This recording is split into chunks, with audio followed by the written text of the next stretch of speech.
What's happening here that's not happening anyplace else? I mean, the competitive level starts at 4 years old. Classic rivalry. Hall of Fame type coaches, great personalities. All three schools, though, they changed the game of college football. Florida State Seminoles, Miami Hurricanes, Florida Gators. You want to dominate your opponents and you want to get stoned, make sure that you roll up. What's happening here that's not happening anyplace else? I mean, the competitive. It's the roll up, it's the vibes. It's an echo. Another beautiful day in the Sunshine State, and I'm kicking it with the illest. Larion, CJ, what it do? What's up, baby? Fresh off road, man. Back in Florida. King of Melbourne is back. Happy to see all my loyal subjects, man. Y'all got the fittest state in the nation. A lot of walkers, a lot of bike riders in Central Florida, man. So salute to the fittest state in the 50, man. Got to be. It's the ambiance, baby. They just broke. Yeah. Yeah. I say Central Florida. I ain't gonna put that on everybody else. These cats around here, all they do is beg and walk. Beg and walk. Beg and walk, man. Can't hardly stop nowhere. See, around here, they don't let them have them villages like in Atlanta. You trying to join cardio gang with them boys, man? Get out there and get some, you know what I'm saying? Man, Calories. I can make some money, to be honest with you. Yeah. Damn. They probably be like, damn, how long you been homeless? I just started. Oh, you're going to take up the homeless part of it, but you don't want to get involved with the cardio. That's crazy, man.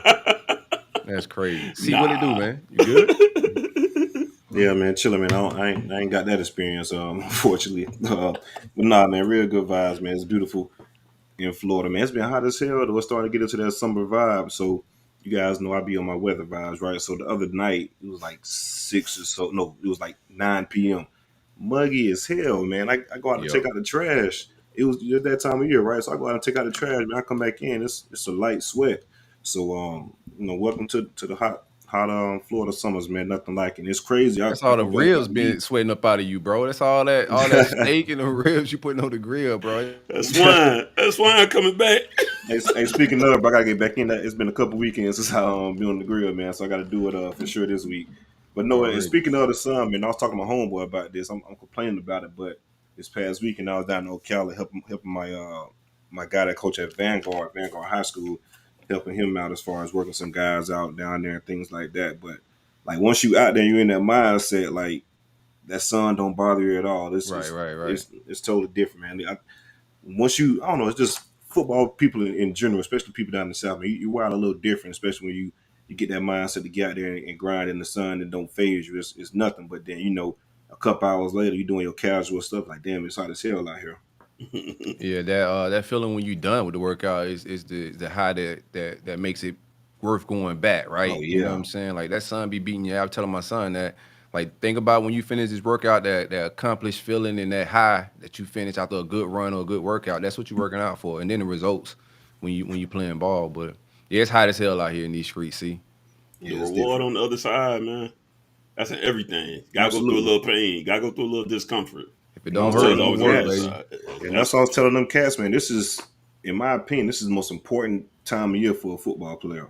Already. This grind that you go through is the most important time of the year. Because as soon as you get into camp, it's put up or shut up, and it's time to put all that work that you put in on display, and solidify your spot, this, that, another. So I think this is the most important time that made it July stretch as far as a football player. That's when you really, really get after it, and you see this is where all the behind the scenes and the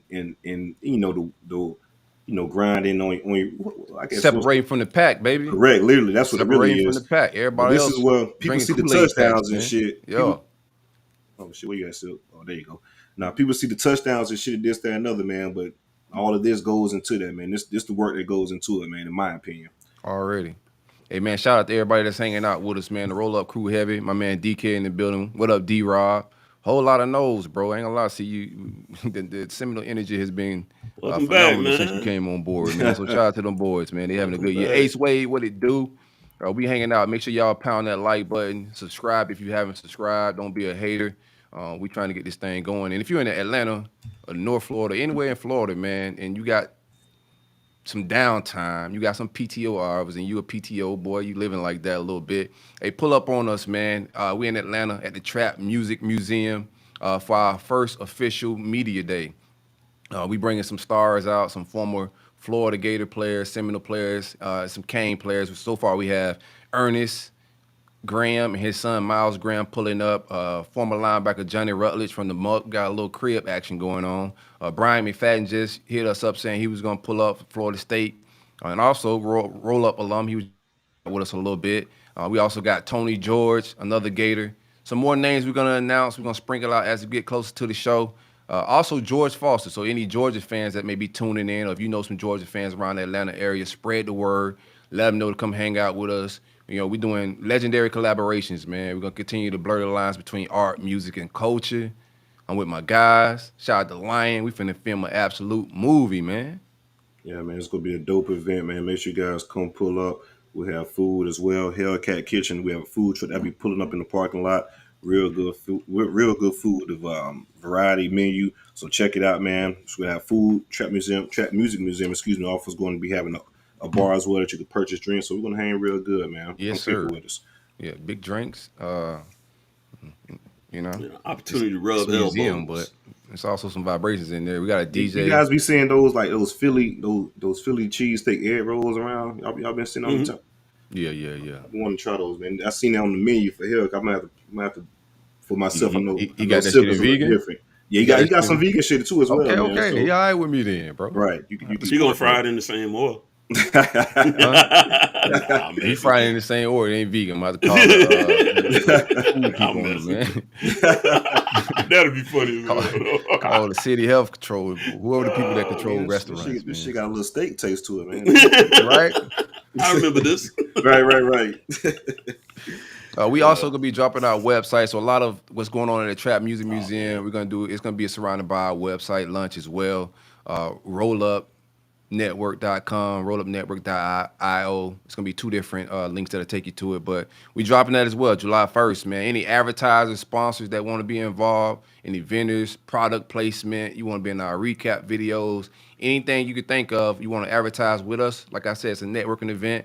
You could be there physically, and we also could do something digitally. But hit any of us up in our DMs. We doing business around here, and any three of us, any one of us, any one of the three could point you in the right direction to get you to do some advertisement and collaborate and partner with the Rollup Network.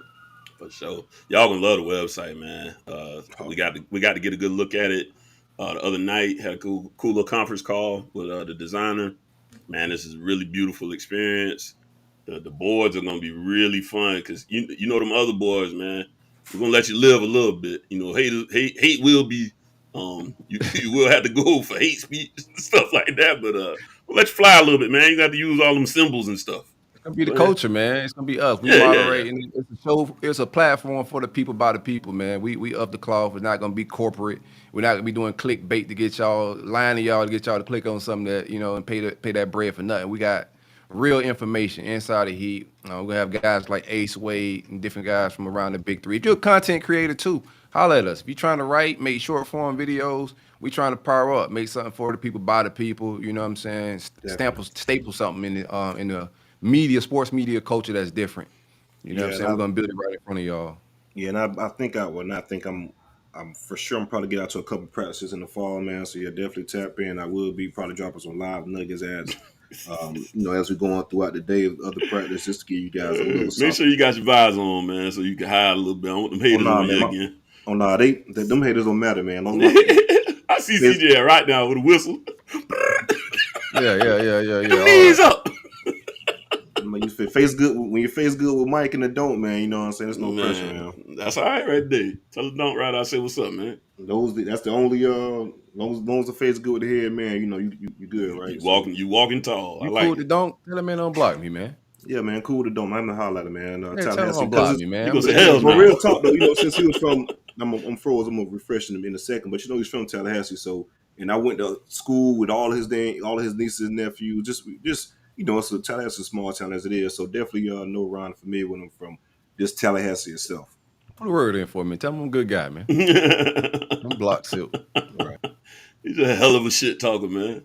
I have no more don't jokes, man. You know what I'm saying? I'm vibing right now. Burned out. You know what I'm saying? Yeah, he's doing a good job. You know, what else can we say? About that hat. Now that hat, hell. Oh yeah. That's just old head hat wear, man. Who hat? You gotta go I think KP you know about hat. that hat too, man. It's Friend of probably the show, the same KP hat he hat. had from Saturday back in the day. Being through the war with that hat. what you saying? Who had? We're gonna get into some recruit. We got a big show, man. Some decommitments, some commitments. We ain't scared to talk no football around here, man. I ain't the damn head coach, so I'm ready to talk shit regardless. Man. I do my job very well. You sound like Larion, not. I sound like that every week. I ain't scared to talk about what happened because it ain't my job to recruit, bro. It's my job to talk about it and get to the people. My perspective. Right. So we're gonna talk about Chauncey Bowen, the decommitment, and his flip to Georgia. We're gonna get into a whole lot of big three, a whole lot of vibes. We gotta talk about a whole lot of pop-up visits and where we at with it. But before we get into all of that, I was saying KP hat or Dugan's hat. You gotta choose one. Friend of the show KP with the tiny hat, or Dugan's been in his back pocket, sat on it 4 or 5 times in the car hat. Give me the dude. Dude, fellas, I'm having some. I got Rick, I'm having some difficulties. I can't see Silk or Hill Silk at all. You can't see or hear me. Did you exit all the way out? Yeah. Difficulties every week with this platform, man. It's always an adventure. Hold on. Let me finish what I was saying. We'll get you straight. But yeah, give me the dude. I got big ass head as it is, bro. I wear 7 3/4, man. I can't be out here.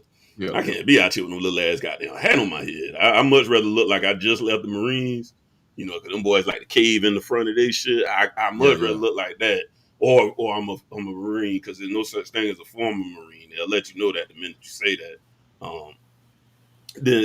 Then I'm just stealing children's hats.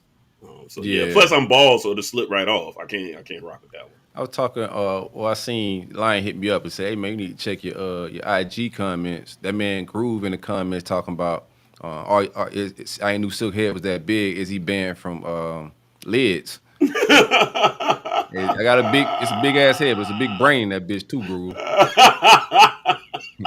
It's a big case, man, for something. You gotta carry around something big, bruh.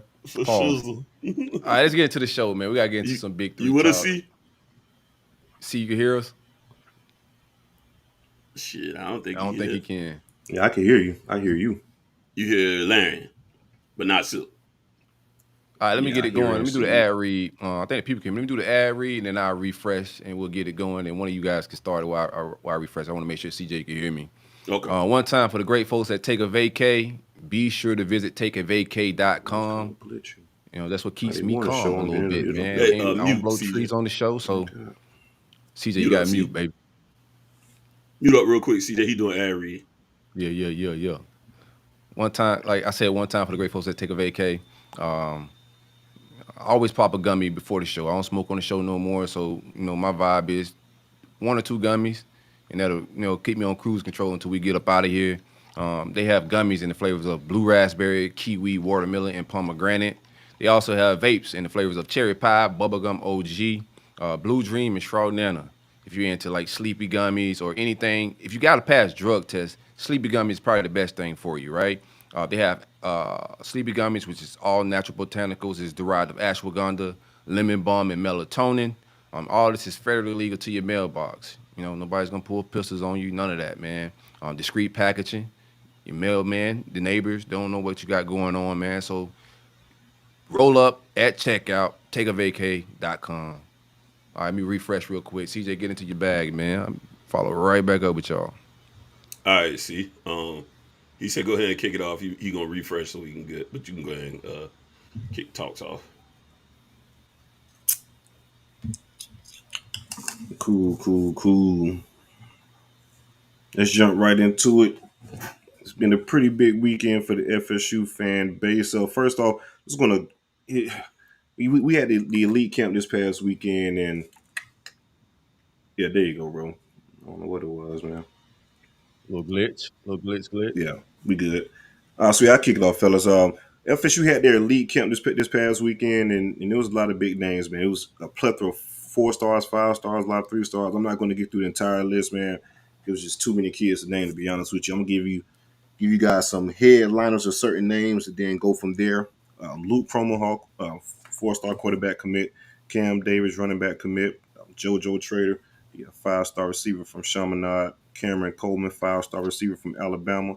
Landon Thomas, BJ Gibson, Makai Dansley. Jumping to some 2000, and Zaquan Patterson from Chaminade as well. Those are some of the highlight guys from the 2024 class. Jumping to a couple names for the 2025 class, we have quarterback commit Tramel Jones, a 4-star running back out of Alabama, Alvin Henderson, 5-star receiver and teammate of Tramel Jones, and Jamie French. It was a plethora. It was 3 5-star UGA commits from the 2023 class. 5-star linebacker Jaden Perlette, 5-star tight end Elias Williams, and offensive lineman Makai DeBose. The number 1 player in the country for the 2025 class, offensive tackle David Sanders out of Charlotte, North Carolina. He was on campus as well. Chris Elwell, the 4-star cornerback commit from Chaminade. A couple more names on to get into, and I'll go ahead and get into the meat of the conversation with this. 2 5-star defensive ends for the 2025 class, Zion Grady and Jared Smith, and local Tallahassee Ricketts 4-star defensive tackle Jalen Wiggins. So it was a lot of heavy hitters on campus for this 2025 class and 2024 for this elite camp, and there was a lot of kids that had some really good performances. So I'm getting to the performance part of it, and then the interview, post-visit conversation. So y'all had a camp and official visits going at the same time? No. So this was our off weekend for the official visits, and I like how they mapped it out. It was pretty perfect. So the first weekend in June 2nd, this past weekend was official visit weekend. This weekend here is Can for official visits to host the elite camp. They had the elite camp, and they also had the mega camp, which is today. Don't have too much information on that, but they had like 2 camps this weekend, the quarterback camp as well on Friday. So it's a big camp weekend for FSU. Then the rest of the month of June is going to be the official visit weekend. So again, I like how they mapped it out to kind of cram everything in June with official visits and hosting camps. A busy month of June, but if ran correctly, it'd be pretty effective. But so far, it's going pretty well. How big y'all class going to be, you think, Round C? I'm not exactly sure. It's going to be way bigger than last year. Because last year, only took like 18 or so high school kids. Okay. It's going to be in like the 25 range. Okay. But I don't have the specific numbers. But I know it's a couple of kids they'll go over for, if that makes sense. Yeah. Some people you ain't going to deny, period. Correct. Yeah, so this is going to be one of the heavier high school classes, though, for sure. Last year, since we brought back a lot of production from the team, they went kind of low on the high school numbers and just plucked in the portal for certain positions. But this year, they're going to be pretty aggressive as far as getting a lot of guys signed from the high school ranks. Let's talk about the quarterbacks real quick. Luke Crummerhawk and Tramel Jones. Man, Luke in particular, man, Luke is special. Like, I really think Luke Crummerhawk's going to be that damn guy, man. Like, seriously, big frame. 6'4", around 2. I think he's going to be 230 easily, be able to carry that. His arm is just so live, quick release, different angles and throwing the ball, just comfortable. He also took a leadership, just pretty much just took command of the quarterback group this past weekend. A lot of leadership on display. Him and Tramel Jones, they were talking a lot. That's another kid that's really good, man, has a live arm. He's going to be a big-time prospect. I think this upcoming season for Mandarin, he's going to put up some big-time numbers. They bring back a lot of production. Them guys going to actually compete for a state championship this year, in my opinion. Mandarin is that damn stacked with talent. So I think he's going to be a star after his junior year, going into his senior year. He's going to shoot up the rankings. But he looked very good in throwing the ball, poised in the pocket, real nice release. BJ Gibson, the 4-star receiver commit. I like this kid a lot. His film was really nice. Out of Georgia, love this film. 2-way player, plays baseball as well. So pretty much everything I saw on film with him, it kind of translated to the elite camp. He has really nice size, a real nice frame for a receiver. Looks pretty strong in muscle. Got open on a plethora of different routes down the field. Has speed. I think it's going to be a really big playmaker for FSU. I'm really high on BJ Gibson. Made a lot of plays. Jamie French, man, this kid is very explosive. Only going into his junior year, but technique-wise, he's really sound.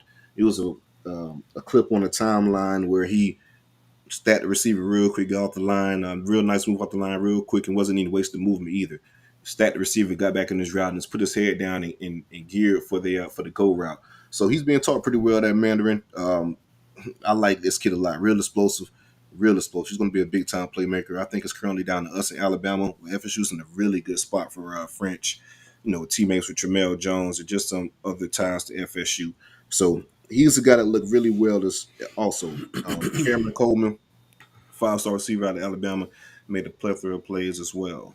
The tight ends, Landon Thomas and That boy put out a wild tweet with y'all, man. He put out a tweet that that was crazy, right? With the Chad Michigan falling game off the horse, man. Yeah, Chad.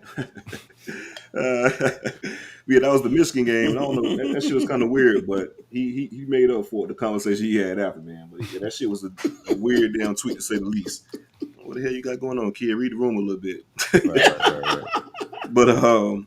But yeah, he had a really good day as well, man. You can tell why he's a 5-star. The tight ends, Landon Thomas and Elias Williams, real quick feet, fluid, real nice route runners. Those guys are going to be big-time playmakers. That's pretty much all I got as far as I'm sorry. Got to talk about the running backs. Cam looked really good, really well in drills, real explosive, compact, nice feet work. What surprised me also is he won a lot of one-on-ones as a receiver. So he was made a lot of big plays down the field as a receiver in one-on-ones, caught the ball pretty fluid. So I think Cam is going to be a big-time playmaker, man, for FSU. He pretty much checks all the boxes. Mekhi Dansley, he was on campus as well. Another guy that's real fluid, running routes, and also as a running back. I think the combination of those two could be really interesting. But yeah, he also what's crazy about that, Mekhi, he had a track meet earlier in the day where he ran like a 21.5. Then he came over to the camp, 21.5 and a 200. Then he came over to camp and performed as well. So those two guys look really well. Alvin Henderson, the 4-star 2025 running back from Alabama. Another guy looked real fluid, real nice feet, explosive. I mean, this guy has been killing in Alabama with over 2,000 yards, rushing yards last year. Just so far in his young career, he's been breaking all kind of records for his high school. So that's another guy that's really explosive and a really big-time player out of Alabama. That's all I got from the performances. Daquan Patterson also, he looked pretty well and fluid as a safety, making a lot of pass breakups. Zaquan Patterson, my guy from the Nod, man. So let's jump into some of these visits, right? So we'll start with 5-star receiver Cameron Coleman. And he made an interesting statement that kind of caught my attention in regards to visiting. He's not going to be anywhere right now. Another visit or an official visit to anywhere. I chose to be here because of where they stand on my list. So that was interesting. He said something special going on in Tallahassee. I say they most definitely will get an official visit from us, or from him rather, in the fall. He has FSU pretty high on his list, and Cameron Coleman. He did official visit, I want to say Clemson earlier this month. So that's a guy I think we're in a pretty good battle with Cameron Coleman. I think FSU got a pretty good shot with him. We'll see how it pans out. Who the biggest threat there? No, I'm not even exactly sure, to be honest with you, who's the biggest threat with Cam. I know he visited Florida. Florida's probably in there. Clemson, of course, what Dabo's been doing receivers, but they just took two receivers, so I don't think they're going to take any. Yeah, so I don't think they're going to take any more from this class. I'll double check with that, but I believe they may be done. So Clemson may be out. But of course, you got Alabama. Once. Yeah, these local guys. Am I frozen here in? Yeah. All right. But yeah, Cam Coleman, I'd probably say Alabama might be the biggest threat just because he's from Alabama. But to be honest with you, I haven't been following too much of his recruitment as far as other schools. I know Florida's been throwing their hat in the ring, as well as hat on the table, as well as Clemson. But like I said, they just took two receivers, so the Tigers may be done at the receiver position. Wish they was done way before then, to be honest with you, CJ. Trying to get my visuals right.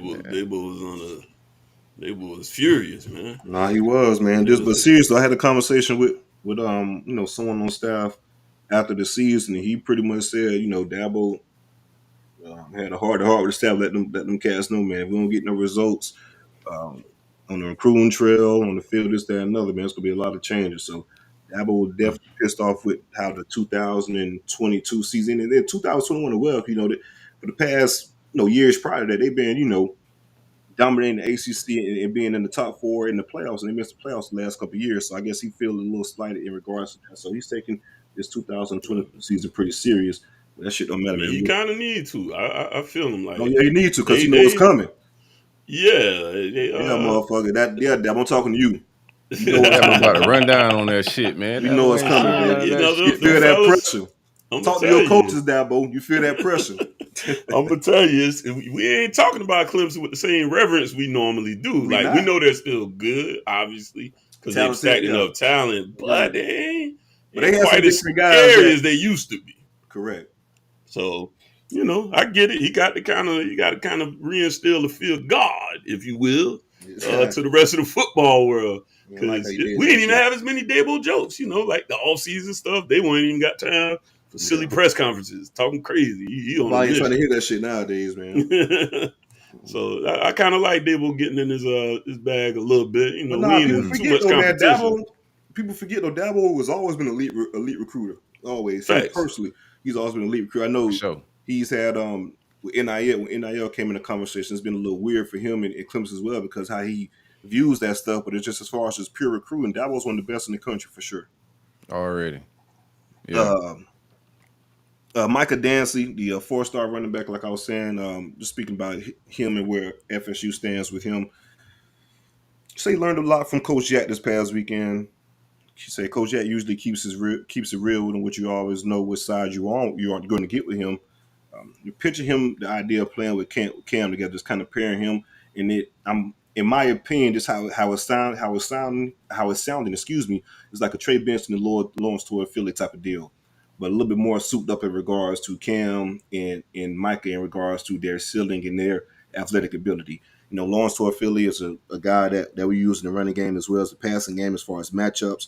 They want to do the same with Danzy, but Danzy is a world-class sprinter as well, so it could be a little bit more impact. So he was speaking about playing together this past camp with Cam. Say it was very quick. He surprised me today, actually.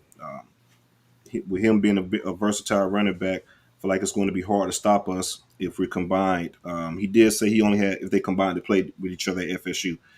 He only has one official visit scheduled so far, and that's for FSU for June the 23rd. So he probably take some other official visits in December. I know it's probably going to be either Florida or Miami. Those are the only two schools that he's still considering. So he plans to commit sometime before the season. But I feel good, really good about Danzy at this point in time. I think he'll end up being a no if he does stick with that timeline of committing before the season. I think he's on our board now. I don't think I know. After the Chauncey Bowens flip, he's definitely going to get pressed from us. Most definitely. So we'll see how that pans out with you guys probably turn up in heat to see if that can change his timeline or just change his official visit dates in regards to only taking one in summer and the rest in possibly December. Already.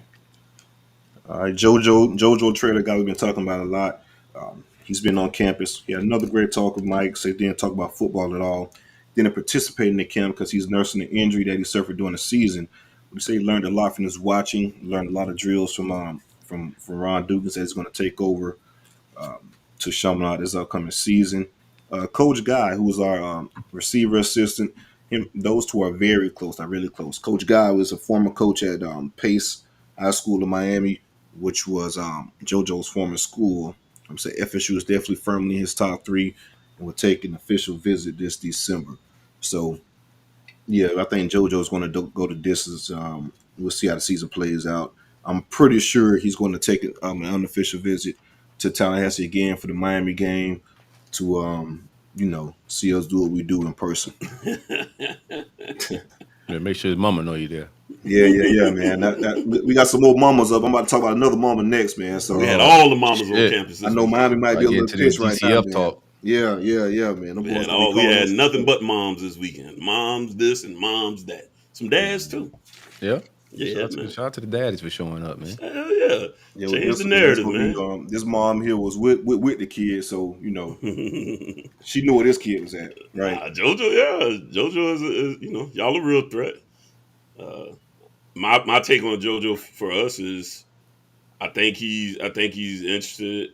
I think we got the edge being hometown, but we got to do a little showing and proving this season. Shout out to Charlie. Charlie in the mentions, friend of the show, Charlie, Rollup Network family, damn near. He's saying Miami just got to commit. Hopefully, it's not a 3-star. Shout out to my man Charlie. We'll see what's up with y'all on a 3-star. I heard we was getting one. Another 3-star. Hey. Oh yeah, what we're gonna do on that? We can do it on air. My brother, my bad. Go ahead. No, you good. No, I'm gonna take I want my 3s that's gonna convert to 4s. Oh. We'll do a little bet on that. Oh, okay. man. Yeah, we need to talk. That. I gotta look at your list, man, to see what 3s. Yeah, that's fine. Yeah, it's a lot of ground to cover type now. bet. Like I'm not gonna bet on the whole 800s now. It's a lot of ground to cover. That's a lot of ground to make up now. We're gonna see. Well, some of them, that's the. I mean, they've been doing bumps. Have they been getting bumps? Not. They just did like the last round, and it'll probably be a little while for they do bumps again now, because Chris Cole, that linebacker we after out of the Virginia area, Rohan Marley's nephew, he jumped way up. He jumped all the way to number 65, from a 3-star. So we'll see. It's we got all the time. Yeah, we'll get the details a little later on. Already. All right, Zaquan Patterson, another one of the Chaminade boys, man. So we had 3 of those guys on campus this weekend. Top 100 safety. So he's been to FSU so many times, but getting his mom on campus was really big. This was her second college visit. She visited Miami previously. Excuse me. So he was showing my mom all of the stuff she wanted to see. She loved it. Coach Norvell. This is a direct quote from him. Coach Norvell got to her this last one. I'm not gonna lie. She was really excited. Top 5 is FSU, OSU, Auburn, and Michigan. Said Mike has always made him a priority from his freshman year when he was at this exact same camp, the elite camp when Mike brought him to his office. Said he hasn't really slowed down the recruitment, and pretty much, quote, direct quote, Mike hasn't let me slip through his fingers. So Edwin Joseph is pushing very hard for him to come to FSU, which is the 2023 cornerback that we got from Chaminade. So he's going to take his official visit for the Miami game, so I feel like it's going to be really a successful weekend. Oh man, the boys lining y'all up with visits like it's damn homecoming. Homecoming, baby. Careful what you wish for. Get all the South Florida boys on campus. Oh yeah, come on this weekend, baby. Careful what you wish for. Oh shit, we wish we play y'all. Come on, yeah, talk. How many games we play? 12, right? We play y'all all 12 of them motherfuckers, man. Cut it out. Cut the shit. Well, that's not.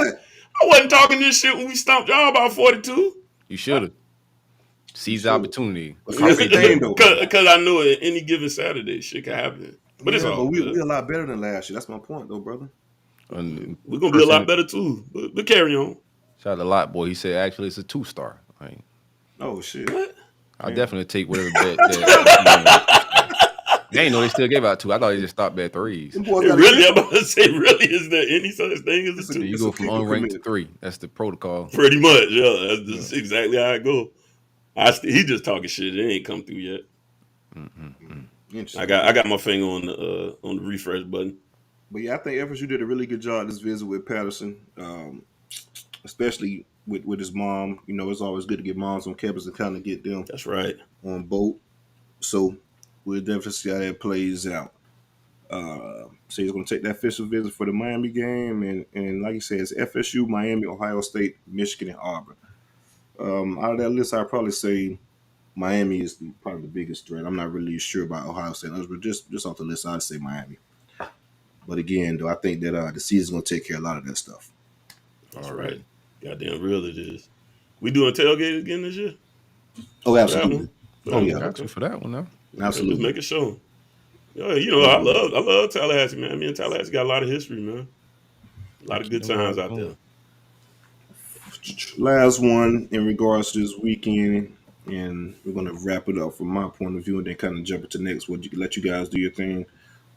5-star Georgia tight end commit, Elias Williams, excuse me. He's been on campus a lot this spring, committed to Georgia, which is kind of a surprise. I'm not going to say a surprise. He did name FSU as his leader prior to committing to Georgia, but it hasn't slowed down him, the recruitment from FSU's point of view, him stopping by on campus. He said Florida State is right there with Georgia almost. It's like my second home almost. So he's currently committed? Yeah, currently committed to Georgia. 5-star tight end. They got 3 tight ends committed right now. They got a lot of tight ends committed. A lot of cats on campus. They do a good job of that. So, but that's what Georgia been doing that for the longest, man. So I don't think that really it may affect some of these kids, but at the same time, Georgia they can sell it, right? You know, it's They off process. they off back to back, bro, and looking for a 3-peat, bro. They hot right now. Ain't much you can tell them right now. Yeah. I don't even think they got to spend the bread like they used to spend, man. When you win, you ain't gotta drop bags like you used to. They see the vision, man. You get first round draft picks and you win the national championships, compete for SEC championships. I mean, what else? You go get your money, but I mean that's the biggest presentation right there. These first round draft picks and the production we're doing on the field. Shit crazy right now, man. Yeah. Boy's got a real machine going. Yeah, it's similar to what Bama did, in my opinion. It's similar to what Bama did at that point in time. Absolutely. And also 5-star Georgia commit, Jaden Perlotti, linebacker. He's been on campus multiple times as well. I think this kid, he's 2025. I'm pretty sure once his time come within the cycle, I think FSU has a good shot at flipping this kid for sure. He's been on campus like 4 or 5 times this spring while being committed. Says multiple times that if he was to open up to things, FSU would be the team. So it's a long process for him, but I do think FSU has a good shot flipping him down the line at some point. And that's all I got as far as the elite weekend. It was a lot of shit going on, to be honest, man. A lot of shit, man. So Mike, man. They said it couldn't be done. Look at Mike, man. Put them together, man. Mike trying to do his thing now. I ain't mad at him, man. Before we get out of here, man, how you feel about Charles Lester? He was out there in the buff, man. You cool? Yeah. Cool? He was actually going to be I was going to speak about him because he visits next weekend. I feel great about Charles Lester. I feel great about him. Man, these kids they ain't gonna keep going for that okie doke out there in Boulder. I got two top corners, bro. We keep saying Willie ain't gonna keep doing it, but but somehow, some way he pulled. Yeah. Speaking of him though, Travis J, former FSU Seminole, from my understanding, was his official visit host up there in Colorado. See, first off, he just got there. How you gonna show me around? You don't know shit at his damn self. He be laws on campus too. Florida State. Yeah, that's it. That's the other thing. Florida State that matters, right? Sell the new vision, son. That's what he gonna do. You got two former Florida State players on that campus right there, nigga, recruiting that boy, man. About 3 or 4. But he got about 12 of them. 2 defensive backs. They never let me play. You wasn't no good, son. It ain't everybody else's fault sometimes, man. Sometimes that's just what it is. But yeah, I think for real, like, the same way like Jason Taylor can sell, Hall of Fame to our defensive line recruits. Did you hear that? I've been hearing that quite a bit with the quotes and stuff that are coming out. Deion can sell that as well. Obviously, arguably the best corner ever. But we also really got to see. Ain't nobody gonna argue with you, but unless you Champ Bailey himself. Outside of that, I'm a little weird. I got him too, but I don't even know. Like Darrell Reeves and Champ my 2. They like 1A, 1B. Mm-hmm. I got Woodson. Woodson was my guy. There's a guy from Michigan that was real damn good. No, I'm talking about Rod. Was a little bit better. Rod, yeah, I'm talking about Rod. Rod is Rod like that. Rod got the numbers to go along with the physicality. Like, yeah, he I do. understand, but Rod got to be in a cover too, like them Barber boys and whatnot, bro. That's something to that. No man coverage like that. That's true. I like how versatile he was. So like as versatile DBs, you got to put him and Charles Woodson up there as some of the greatest. But I think Pete Reeves is probably right there with Deion as far as like peak. Like Reeves peak is some of the best shit I ever fucking seen. Right. Like the list of guys he was locking down was fucking amazing. The numbers he put was crazy. It was short. It was a short prime. Like great. It wasn't as long as Champs, Charles and all those other guys. But we talking about like that peak. Bro, he was shut down. But Champ for so long too. Yeah, and I mean, I think that is the 5 though. I think that is the 5. So yeah. I think that's pretty solidified 5. Yeah. It's a good conversation to have. Yeah. Miss me with Darryl Green. He great, but he can't be in. Darryl Green was a beast too. He's bad. But anyway, no, I think what I was hitting at earlier though is I think what's my man named Travis? Yeah. This year is gonna be like that. He gonna have to prove it a little this year because all us on the outside looking in and just looking at, for one, his physical frame doesn't look like what we would expect at this point. With 2 years on college under his belt. He all right, bro. I think he had about 165, 170. I think he all right. right now. I seen him get folded up by me at receiver. I said this when he was in. How tall is he? It's DBs getting drafted at his size right now, though. If you look at like the that's DBs true. that's getting, it's guys How getting tall drafted is at his he? size. No, Trav about 6'1" for sure. He about 6'1". 170. Legit 6'1". But I'm telling you, man, I said this when he was a recruit. I really think his best position is receiver. Is receiver. That kid is like really. And Dion even said it himself. That kid is different with the ball in his hands. Like his footwork look like I would like to play around with a little bit. Every time I see him doing these little clips and you see his defensive back footwork, it look beautiful. Oh no, don't get me wrong. From just speaking about what I seen high school wise, Trav, I think he'd be an elite at both, but I really think that ceiling is receptive. I really think he could have been the best receiver in the country. Like that type of player. That type of player. They said that though. That was the narrative coming out. He could have been number one either way. Yeah. So either way. I think that's gonna go a lot. He needs to have like an impressive season to kind of keep that narrative going to show and prove a little bit. And then you got Kamani too, so we'll see what Kamani does. I'm sure he's got a great chance to start out there. So I think Money enrolled this weekend. Yeah. Good luck to him, man. Perfect time to have Lester out there, man. Show him the jewelry. Money, show him the jewelry, man. Show him the jewelry.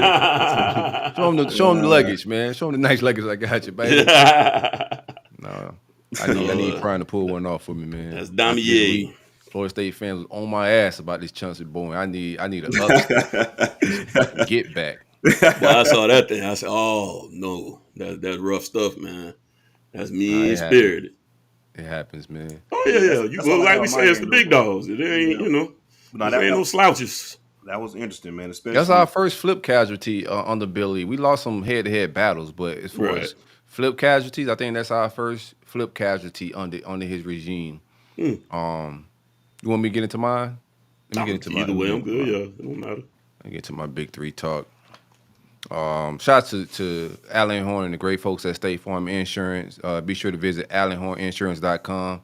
If you're in the states of Florida, Georgia, Tennessee, or Alabama, you can also give them a call for a free quote at 706-692-2888. Home, life, auto, anything you may need insured. Congratulations to my man Alan again. He out there in somewhere in one of these exotic islands on honeymoon. Yes, sir. Congrats, fam. Yeah, I was jealous, bro. Like, bro, I gotta, it's time, isn't it? Yeah, nice I feel like a real vacation, not a work vacation. Like traveling to work and shit, man. I need to really unplug. A D&D, you and the old lady, some tropical something. Maybe the mountains. I don't know. You want to go to the beach? That's exactly what I got going for my birthday next month. I'm going up to the Appalachian Mountains, man. Nice. Tennessee or the North Carolina area? I'm be in North Carolina in Newland, North Carolina. It's like 30 minutes away from Boone. Yeah, you right in the mountains, man. Real nice. Yeah. Why we talking about that shit? So I've been deep diving on this Appalachian Mountain. I'm getting to my Gator talk real quick. I've been deep diving on Appalachian Mountains and shit. That's gonna beat my ass. I'm saying that. But bro, I ain't know with so many hunted movies and shit filmed out there, and like there's so much history and just wild shit. That's Bigfoot. That's apparently where that sighting was at. But it's a lot of wild shit about. I thought the Bigfoot was in the Midwest type of area. Interesting. Nah, bro. It ain't nothing. In Appalachia. Ain't no trees. Yeah, it's up in the mountains, man. They say Appalachian Mountains older than Saturn or some shit like that, bro. Yeah, I've been doing some deep dives, man. Interested to get up there. There's a lot of beautiful waterfalls and shit, man. Now, I've been up there in the Gatlinburg and Pigeon Forge area, man. It's beautiful, real nice. But I know the North Carolina side of it is beautiful as well, man. Like real beautiful. We was heading to the Gatlinburg area, and we booked the cabin out there. I'm going with my brother and his fam. And my pops and everybody's gonna be a big thing. So we booked Airbnb, and then 2 days later they just canceled it because I guess they had somebody that wanted a longer stay. So we just, all right, man, let's just find out whatever's flying in some mountains on the East Coast. Let's just find something and vibe and hang out. So we ended up in North Carolina. No, that ain't bad at all, man. I think the North Carolina side may have a better view from the mountains, to be honest with you. Yeah. So I'm gonna get out there and unplug a little bit. Anywho, let me get to this decommit, man. This flip. Yeah, I got the word like a couple of days before it happened, bro. So, you know what I'm saying? I had already, Cushy was already big. I had already got over it by the time the streets found out, man. But it started leaking out. Former 4-star Chauncey Bowens, 5'6" brethren, running back we got, last year during his junior year at the top of the season in September. I told the people then it was a good get. I think we lost a top 10 back. He may not be ranked as a top 10 back, but I think he has top 10 running back potential. I think very highly of the kid. He's at Benjamin High School right here in Palm Beach. Georgia sold to him. The draft, winning, it's all there. It was a lot to overcome. My opinion about it is like the running back board is a little thrown off right now. I don't think we're in it for Jared Gibson like that. We'll get an official visit, but I think Jared Gibson is going to go to somebody with a big NIL bag, and I don't think we that invested in the running back position. Jared Gibson, his recruitment is going to be like Cedric Baxter was last year. Cedric Baxter ended up at Texas, but we knew the entire time that it's going to come down to a lot of business. I ain't mad at it. I'm just saying where we at with it. So we'll get an official visit. Maybe something changed with the way we recruit him or the business side, but right now I don't think Jared Gibson is an option for us, or we'll end up landing him. Right now, the board is probably Jordan Lau, is what I'm hearing. St. Thomas, Aquinas running back. I spoke about him on previous episodes before we got the Kanan Daniels commitment. I spoke about Jordan Lau as being possibly running back 2, and they kind of gave him and Kanan Daniels, whoever committed first, they take. But right now, he's an Ohio State commit. We're going to try to double back and see if he can flip like Fletcher did last year. I don't think these guys really want to run that rock in the cold. So we'll see what's up with Jordan Lau. Another guy who CJ spoke about, Michael Danzy, is another guy on our running back board. With where it being where it's at, I think we end up taking 3. I think you end up adding a third option to these guys we have. Another dagger, another blow-tie recruiting class this week was TJ Moore. He commits to Clemson, wide receiver out of the Tampa area. The whole Big 3 was recruiting him. Everybody's offering. He's an elite prospect. I thought we led when we first offered. Clearly some things changed since February. He commits to Clemson. And what that is a dagger in a blow tie our receiver class, but we're going to make up for that. Somebody run down on us, we're going to return the favor. And it might just be one of you fellas, but just letting y'all know. That's it for the blows, man. Yeah. What's up? We ain't did nothing to y'all, man. A little bit, man. We just got to return some fight to y'all. That's all, man. Y'all got a little flesh wound with Chance Robinson. We're going to see if we can double back and make some shit happen. Yeah. Speaking of Chance Robinson, why, deleted stuff? Why he delete all the stuff off his page? Yeah, man. He let his mama know? His mama know what's up? Yeah, his mama knew that he deleted all the stuff off his page? Oh, shit. No, I'm going to have to make some calls. I didn't know that now. Okay. Yeah. All that shit gone, man. Yeah. I really didn't know that, man. Damn, Chance. You got to get your interns on they you got to teach your interns how to squabble. I mean, the interns told you about they told you about Wayne. Why didn't they tell you about Chance? They knew. I found Wayne. I don't be on no kids' pages. But I just happened to that time. I think because he got retweeted and then I clicked on it, but that was all. Okay. Chance took his stuff down. Yeah. Man, South Florida kids, man, who knows, bro? They enjoy the drama. We'll see. I've been told nothing. We got some quotables from him. We'll get into that. I've told nothing to worry, but hey, I've been told that before. So don't you hate when she say that? When she tell you not to worry? Yeah, and it's always that guy. She never told you not to worry. Always that guy, man. Always him. I've been that guy. That's my brother. I even been uncle. Oh man, that's when you know she lying. That's like an uncle, man. Put him out here in this world. That is not your brother, man. That's your brother. That's a rap. That's my brother. Oh snap! Yeah, we're gonna see, man. Go ahead, give me some quotes. We'll get into some Chance Robinson. I got some quotes from him and my good folks at On 3 and Corey Bennett and all them guys. Hold on. So, okay, I see. So he was visiting UF this weekend or something, huh? Yeah. He was talking greasy too, man. Like he real. He was visiting UF and then he didn't clean the shit. Oh, okay. Yeah. And he cleaned up the page, man. Somebody run down on us, CJ. We gotta return this shit back, man. I'm putting 2 and 2 together a little bit. We working the back door over there too, though. So we'll see. It might be a swap out. I need that wide receiver, though. I ain't gonna hold you. Swap out who, me? Yeah. Not just yet. I think it's gonna be a long game. Don't follow me about no receiver, bro. I need that receiver, cuz. Who? All of them, shit. We need outside receivers. I don't need to lose Chance Robinson. We need to really concentrate on outside receivers class, and they are. Yeah, that would be a loss. We'll get into Chance Robinson a little bit, man. Let me finish covering the guys before the official visit. My man Austin Simmons has been one of the streets, man. There's been blood in the water, man. Like, these motherfuckers is sharks, Larion. They waiting on anything for Florida to go wrong, and they out of my neck. So I've been getting all of my Austin Simmons tweets has been getting liked and shit. I've been going back to check the bookmarks, and I see like motherfuckers is loading up. He visited Ole Miss and Lane Kiffin. Lane. Yeah, he went and checked out Lane. I told you I think he's reclassifying. I expect that decision to come within the next week or two. Him making a decision on what he's going to reclassify to 24 or 23. I think it's going to be 23 and he enrolls this summer. But yeah, he took a 3-day visit out to Ole Miss, checked Lane out. You know, Lane's trying to flip him. They did. They thug fizzle. But we got him right back on campus when he got back to Florida. Him, Pops, Moms pulled up to Gainesville for 3 days, hung out. From what I was told, what I hear, Florida feels comfortable where they at, and they're expecting a decision tomorrow by my man DK. I like to set the expectations low, DK. So if I say tomorrow and that shit don't happen tomorrow, people gonna be in my DMs like, hey, bro, you're not credible. That's what I got told out the Boeing. It's like, bro, you're not credible. Like, bro, the kid told everybody in the world last week he was 100%. Shut up. You're not credible. I ain't credible. Yeah, I said what he said. Yeah, I was about to say, and then he said something different. What you want me to do? Y'all, if y'all haven't learned, okay, before we move on real quick, if y'all haven't learned from the Cormani shit last year, then y'all just ain't gonna understand recruiting, bro. Like, Right. getting y'all hopes up and having meltdowns over any of this, y'all sound nuts and crazy. Trav a perfect example, right? Like this Right. Trav was, you know, I was canning like Trav was through. Never believe right? Literally, Yeah. Never And I got leave. trolled to the smithereens, and Miami still ain't get him.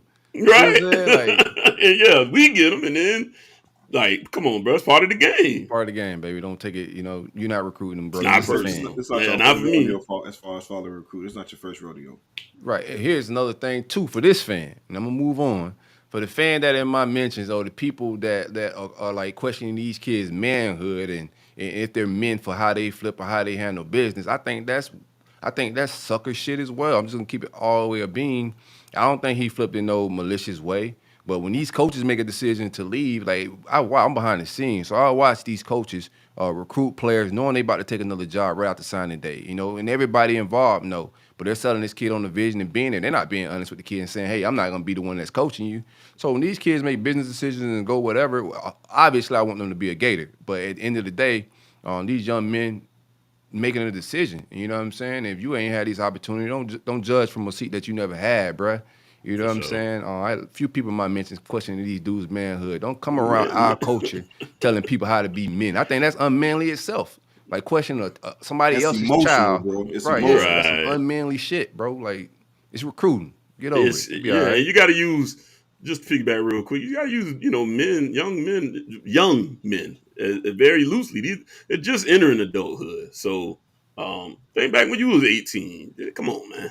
Cut it out. 17, 18 years old. At the same time, it's not their fucking decision, It's bro. not that Right. Well, yeah, like how can you question his manhood because he made a different decision? It's like, bro, when I was 18, I liked a lot of different things, and it didn't take that much to change his mind. And maybe he did make a really great grown man decision. So it's not for you really to call out, but I think that's weird behavior too. Anyways, but let them do what they do, and you just got to keep the train moving, man. The official visit list was healthy again this week. We had 14 guys, a few committed guys, and then some new folks. We had Miles Graham. I also expect Miles Graham to be moving to Florida. There's some tidbits I'm hearing. I think him and Pops are going to be at PK Young. Pops is going to be coaching. Some of them hearing behind the scenes, so I expect a move for them to be closer to Gainesville. So Miles Graham was on campus. He also shut down his recruiting, so he won't be taking any official visits. He's pretty much locked in, which is good. I expected that from a legacy commit, to be real with you. Walter Matthews is a commit that was on campus, tight end. I think his recruitment is down to us in USC. Right now he's saying he's a little torn with the decision, but I like where we at with it, you know. Just hearing Russ Callaway and how they felt about him enjoying the visit. You know what I'm saying? I think it was a very important visit for us. The tight end room and the recruiting is going to be something that I'm watching. We got to upgrade that room. It's full right now, but it's full of mid. You know what I'm saying? So we got to upgrade the talent there. I do like Arliss Bordenham and some of the younger guys that we got in that room, but from a total room perspective, it has to be upgraded. So I think Walter Matthews is going to choose within the next 2 weeks. This is me projecting some things. Some folks thought he'd probably commit right after this visit. He didn't. We'll see where we at with it, but I like where we at so far from my perspective. Zay Mincy was another guy that was on campus, safety out of mainland. This is one Florida State's involved in as well. Miami as well. I expect him to take visits to both of those programs. He visited Bama last week. I think he's also going to visit Texas as well. So that'll be his top 4 or 5. He's visiting Texas on June 19th and Miami on June 23rd. He's saying his decision could come at any time. He don't have any specific time frame. Could be, before the season, during the season, or in the winter, just when it feels right. So I like where we at. He spent a lot of time with Corey Raymond. Talked about Corey Raymond, dropping some gems on him this week about how, showing him different guys that he's coached that's in the NFL and how Zay plays similar to those guys. So they connected very well. Jakeem Jackson was his host. We'll see where we at with it. But right now, as of now, Zay Mincy, in my opinion, is a Florida lean. Safety, correct? We'll recruit him at corner. Corner, okay. I can't remember this. Safety corner, star. Yeah, I can't remember He's if versatile. recruiting him. Yeah, at which one? I think we might be recruiting him at corner too. Actually, I think it's gonna be corner for him. Right. It's gonna be corner. Yeah, for sure. Dre Hawkins is another guy, a wide receiver out of IMG. I think his recruitment is down to us in Penn State. I know Miami was a player. He's originally from West Virginia. I know Miami is a player in his recruiting. I don't ever want to shut nobody out because then wild shit like the Carmoney shit happens, so you don't want to talk too greasy. So Dre Hawkins is a speedy wide receiver. The need for him and the want for him has to be sky high after missing out on TJ Moore. But he had a great time in Gainesville. Had a great time around Mouse, Holloway, the coach, our track coach. Shout out to Mouse, man. Coach Holloway, the greatest Florida coach of all time. When you look at national championships, he's the GOAT. He won more than anybody. All the storied great coaches at University of Florida, Mouse is the GOAT. But he enjoyed being around the track program. I think track is going to play a big part in his recruiting. But shout out to J1 Side and them guys at Penn State. They are playing a big factor. We'll see. I think he decides this summer before the season kicks off. That's what he's saying, so I don't think. The guy that we got on commit watch from this past weekend is Mike Williams, a former South Carolina commit, 3-star prospect, the number 110 ranked offensive tackle in the 2024 class.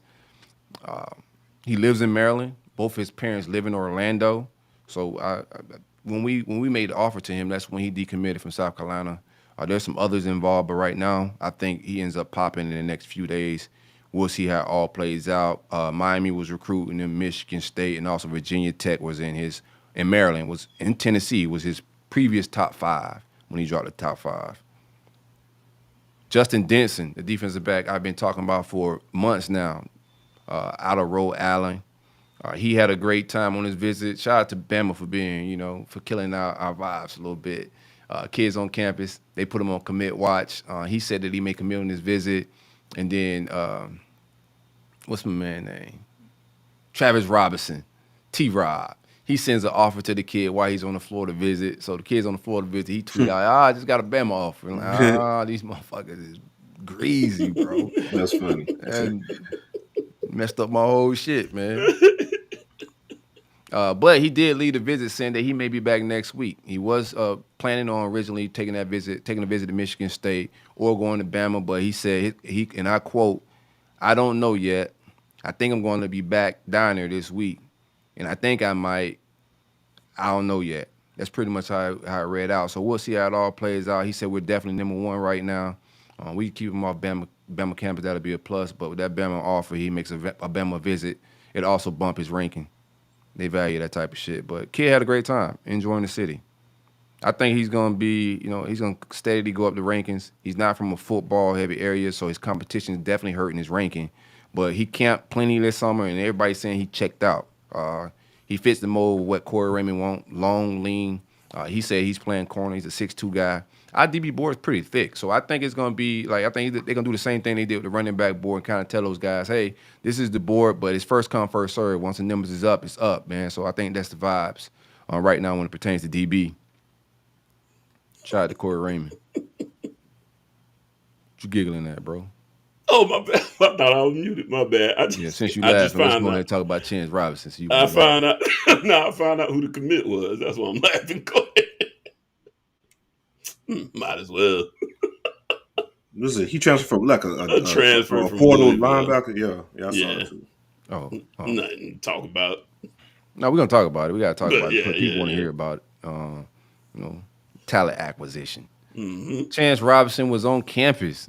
CJ, he's feeling himself, man. He said, definitely I have to go home, talk to my parents about where I really, really, really want to be. He used 3 wheelers in that motherfucker, bro. He was feeling it. He spoke about Florida's quarterback situation and how he felt that they can make something great happen. And then, it's 2 places right now. I know there's some people that are saying that Penn State is in it as well, but he's saying right now Florida and Miami are the 2 schools that he could see himself at. He deleted all his shit out of his Twitter. He's rethinking some things. I like to be the second decision, CJ, and not the first one. Shout out to those that ran down on us because we was the second decision. If there's another decision on the horizon, I like us right now. Then he gonna go to Colorado. No, he don't want to be in the cold, man. That's why I don't think he want to Penn State. So he did he use his official visit to Miami yet? No, I don't think he did his official. If he committed, we taking that one. We can't come no more. I mean, look. Y'all just gonna take it like that. Y'all better keep trying to. We took a few actually. We took Fox. We took Ionata, man. Yeah, I mean, hey. I thought Mario changing his way. Mario's the beg to the finish line. I thought he didn't listen to the show, man. We not telling you. So this shit ain't coincidental. He started reevaluating shit. Like I really do be doing that shit. Self-reflection speed, man. Yeah, self-reflection. Nothing bigger. I'm Mario, bro. I done some things. Hell, I'm chasing his ass for. I like our chances with Chance. A lot of pun intended there. I think we flip him. We'll see if it happens, how quick it happens. But if he's going home to make a decision, I don't think this is one that's gonna go throughout the season. I think he flips before then. And I've been waiting for us having DJ Lagway to kind of help us with recruiting. We missed out on some guys I thought we should have landed, but this is one chance to keep speaking about the quality of quarterback that we have. And this could be one that hurt y'all. I know you said this guy's gonna jump up to be a 4-star and rise the rankings, but I think us selling Lagway and Lagway recruiting, it hits a little different from that angle. Oh, I definitely want to. I will not undermine, like I already said, the Chance Robinson. It's not decommitment as of yet. But I mean, I'm reading. I ain't crazy. I'm gonna read the writing on the wall, Jack. And that goes back to not having that elite arm in this class. They trying to work a few things, but it ain't much out there, man. You can really wiggle with to try to make it, flip it around. No, I was telling y'all, I was thinking, who was talking about the Q? Y'all want to take the 2 QBs? These QBs they go off the board pretty early. It could be some. Are you guys recruiting a kid that's probably committed elsewhere or something like that? That was my whole take on that. Yeah, heard they trying to work the LSU commit. I'll find his name in a second. I want to say Murphy. I want to say his name is Murphy. He's got some ties down to South Florida. He was a guy that we were on, but not heavily on, and then he made the LSU commitment. Was this before or after? Because you got Nolan. Yeah, it was after they were on him previous to Nolan. Then when Nolan, obviously made his decision, obviously we scrambled trying to make something shake after that, and it ain't a lot there. But I think they recently circled back with him. Bleed as a previous existing relationship with Dawson. So, but he ain't super impressive to me from on paper. But he is a 4-star, so that just sounds better on paper too. So, but yeah. That's why I remember when we go back a little bit to the spring game, and I said it was very important for Jakari to go out there and advertise. Because I think that's even more important anyways, because you come in with a freshman quarterback, depending on how the state of your program is, hell, you may not really connect with him until your 3rd season, depending on. Now, if you came in with us at this point in time, Jakari would be the leader in the room next year as it stands today. But then he had a bad spring game, which was, to my understanding, was not indicative of anything he had done the entire spring. He just really was playing a hell of a lot better than what we got to see in that spring game. So, and I was actually told that was when Chance got to go out to practices, that was one thing that he did like is how Jakari was looking in practice. So, that seemed to play a bit of a part. But, again, man, these kids are making decisions that they think are going to be best for them. So if he ultimately thinks that, like, coming in with Lagway would be a promising situation, which, I mean, correct me if I'm wrong. I mean, he's the opportunity to start as a freshman, right? Who, Lagway? It depends, man. It's going to be a battle. Austin Simmons, I think very highly of him as well. What I'm hearing is protege vibes, from that type of guy. I'm hearing he's a young phenom, and they expect him to be mentally ready on that type of shit. Like, he's coming in like 18. He's not like he's coming in your normal, 2-year jump. But from what I'm hearing, these both are very highly touted baseball guys, very, top tier arms, top tier mental setup. So it's going to be a battle. I don't think Lagway is just penciled in to come in and start with Simmons having a year jump on him. But they'll come in and battle it out for sure. Okay. Yeah. So we'll see. We'll see what chance, who we take a chance with.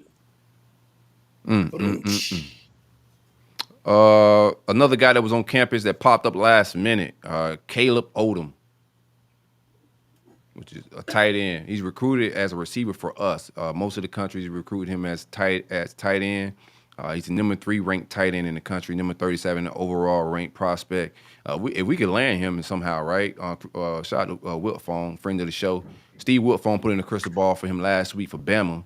But we got him on campus, popped up last minute. He's the kid that everybody's trolling us for doing the Jumpman video with Plexi, so he slipped and fell.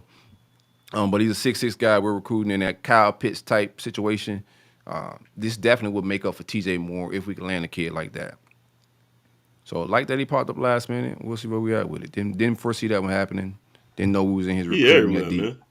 He a hard kid to read because he just seemed to love everything. Alan, you got to get him on campus to get an opportunity at him, man. So yeah, for sure. Glad he popped up. We also got a commitment from edge rusher Quincy Ivory out of East Los Angeles, California. College out there. He's a former quarterback. This is for the 2023 class, so this counts back to our roster right now. He has 3 years to play. He was a former quarterback, like I said. More so, in my opinion, I've seen the film. Not mad at the film. I think it's not bad film at all. But he's a project. You're talking about a quarterback. He's 6'5", 250, so he's transferred. It's a big body, but he's a former dual threat quarterback, athlete. He played defensive end 1 year. You get him in with 3 years to play. We'll see where we at with it. But they seen something on his film. Figure they'd take a flyer on him to fill a roster spot. You can't. These spots ain't gonna go nowhere. You gotta fill them up. You know what I'm saying? We got like 2 or 3 left. So he's the guy they brought in. I'm not gonna hype it up. Not gonna downplay it. We'll see how it all plays out. Some of his offers was like Fresno State and Eastern Carolina, shit like that. Wasn't nothing big. I think we was the only big time offer that he got, but we had to fill that spot, man. He's originally a native from Texas as well. What's up? Got to roll the dice here enough. Yeah, for sure. I mean, you can't teach that frame, but it's a good one to build off, especially at 250 already, coming from playing quarterback. So, you roll the dice, see what happens. Sometimes you win. I think that's all I got, bro. I think that's all I got right now, bro. About all.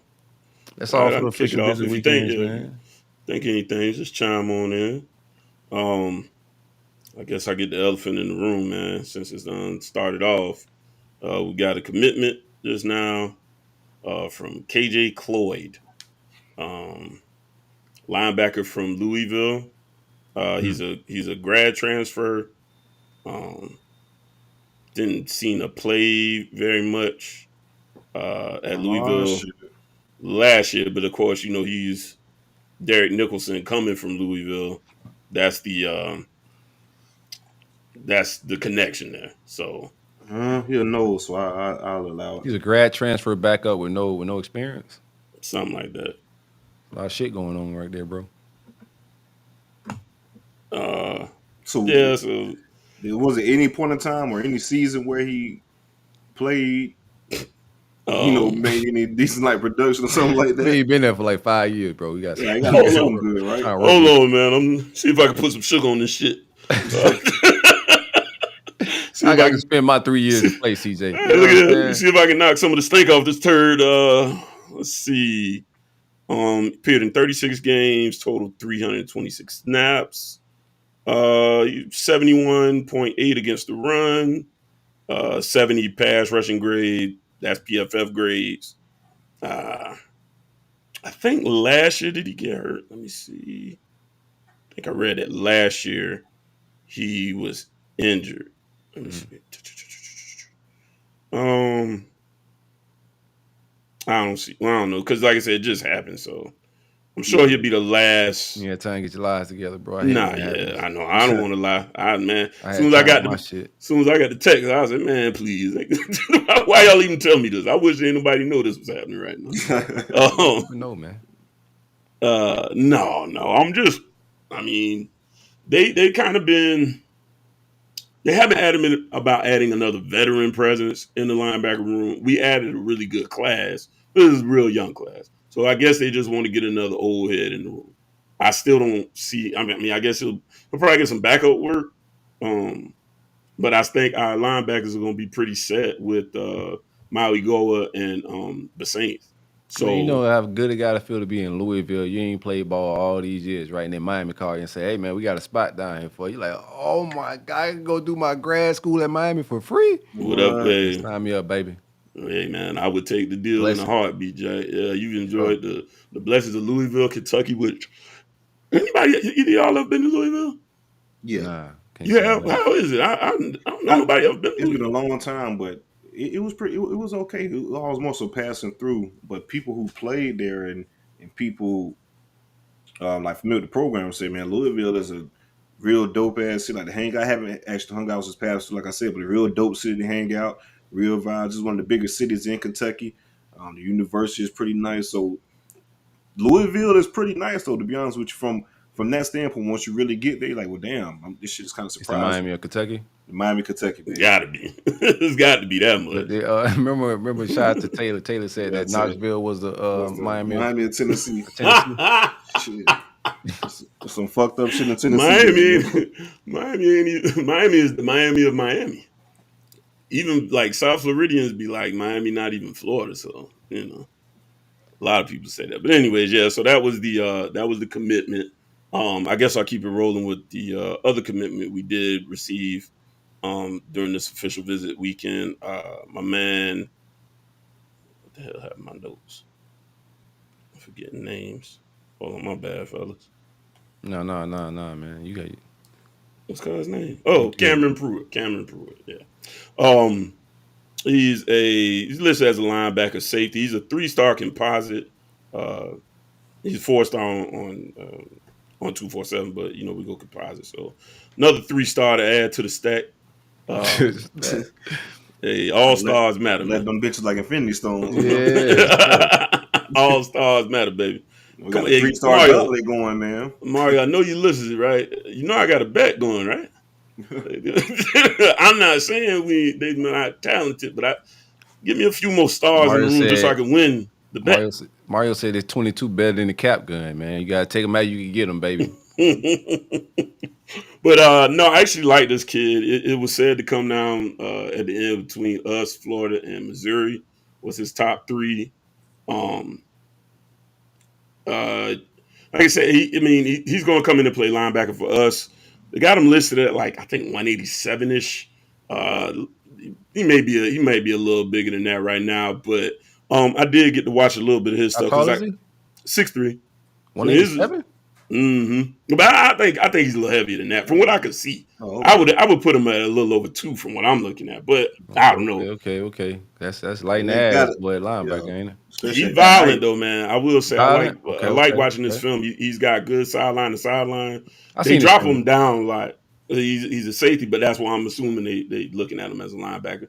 And I mean, you know, you're freshman. You can put those additional pounds you want on him. Pause. 187 far way to go, man. Like them boys' rankings, that's a lot of weight to put on as well. Yeah, but see, I don't know if 187 correct. I would guess closer to 2. That's 13 pounds. You know, we'll see. I mean, if you get about 210, 215-ish. Yeah, that's more than enough.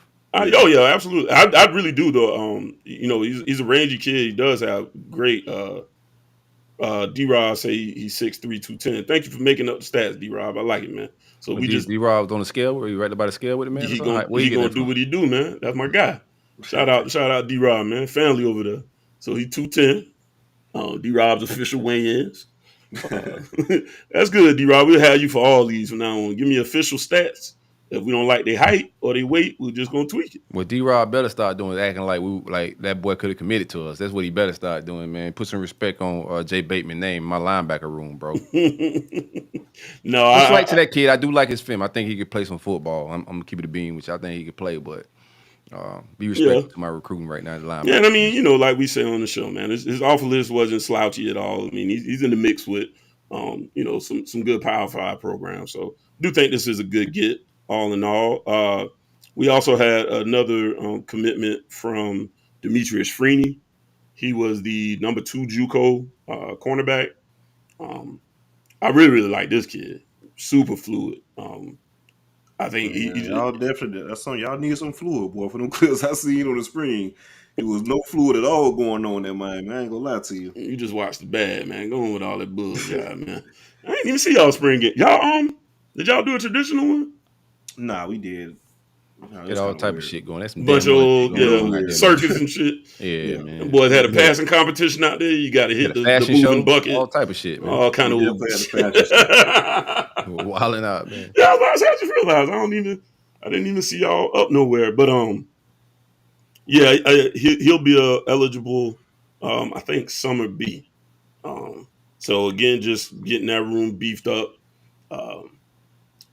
You might even see. He is. I think they got him listed.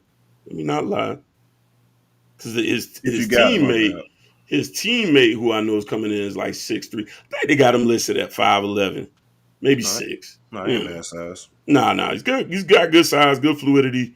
Couple of picks. He's like I say, him and his teammate are 1 and 2, and we're after the teammate as well. Teammate actually just came on an official.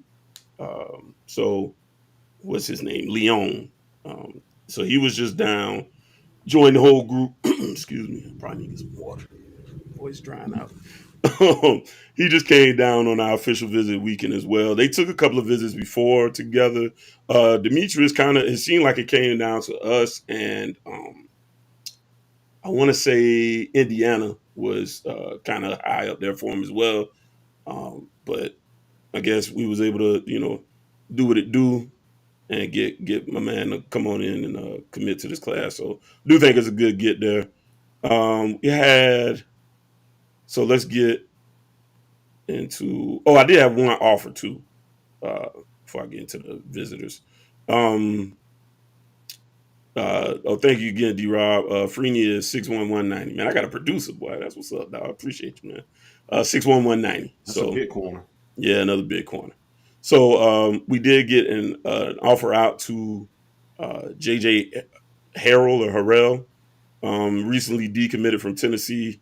He is a 4-star wide receiver out of Mississippi, number 143 in the nation, number 3 in Mississippi, and number 20 out of all the wide receivers. Just getting in the room with him. So we'll see see if anything pans out of that situation. Because it looked like somebody trying to take a chance and slide on us. So gotta do what you gotta do, man. I see you. You got the hat on backwards and everything. Big 5, man. Leaning out the red down on, man. Leaning out the red beat. What was that? A Volkswagen? It was a Volkswagen. Yeah, them boys in the Volkswagen, wasn't it? Oh yeah. The Chris Tucker looking dude. Yeah. I had to call Billy, man. I said, hey, man, I know you're having fun in the G-Wagon, but we getting ran down on in Athens, bro. Like it was disgusting watching my man born. So I said, we got to make somebody else feel like that, Billy. Envious. DJ Envious. Gotta have Mario kids clean our pool. I want you to come over here and break dance. Come down that slide. They say come down that slide. To Beastie Boys. Them boys so they can be on top for once in their life. Brass monkey. Goat, man. Don't start with that, man. That man is I'm gonna have your kids go down the slide. so they can know what it feel like to be on top for once in their life. That dude don't play, man. Oh my God. I don't want war with Ross. He good, man. Envious. Gage boy. Shout out to Ross, man. All right, so a couple of visitors. It was a big weekend. This was probably kind of touted as our biggest weekend. The 23rd will be pretty impressive weekend too, as far as numbers go. But I guess we'll start where the biggest need is this year. They're trying to get together the best defensive line in the nation this cycle. So you got to look at some of the big dogs and some of the guys we got on campus. You had Aiden Breland, number 6 overall player, 247, big body fella. He just came out of Texas A&M.